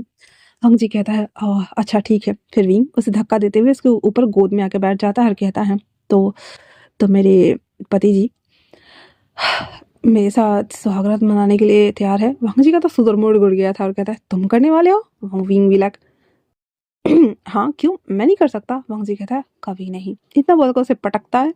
उसके ऊपर आते हुए वापस से उसे किस वगैरह करना स्टार्ट कर देता है, जो कि हमारा विंग नहीं रुको वेट। सी चेंज जो कि उनके लिए खाना लेकर आया था, उनकी वॉइस सुनकर कहता है सिफा सिफा। वो वापस से सभी चीज़ों को बाहर रख करके पर्दे वगैरह लगा करके और कुछ पहरेदारों को हटाते हुए खुद हवा में फ्लोट करने के लिए भाग जाता है, जहाँ पे हमारा वांग जी और विंग वापस से फाइनली एक दूसरे में मर्ज हो रहे थे। वांग जी जैसे जैसे विंग के साथ में इंटीमेट हो रहा था, वांग जी के अंदर विंग की पावर जो थी वो धीरे धीरे करके उसके पास आ रही थी। वांग जी इस पावर को फील कर रहा था और वांग जी कहता है तो क्या हम दोनों की शक्तियाँ फिर से मर्ज हो रही है? तभी इतना बोलने के साथ ही विंग के फोरहेड पे वो पावर एक्टिव हो जाती है और वांग जी के माथे पे भी। हालांकि थे तो दोनों गॉड ही और ये होना तो लाजमी ही था। जिसके बाद वांग जी कहता है चलो अच्छा है, कम से कम कभी वॉर हुआ या कुछ हुआ तो लड़ने के लिए इतनी पावर तो होनी ही चाहिए ना।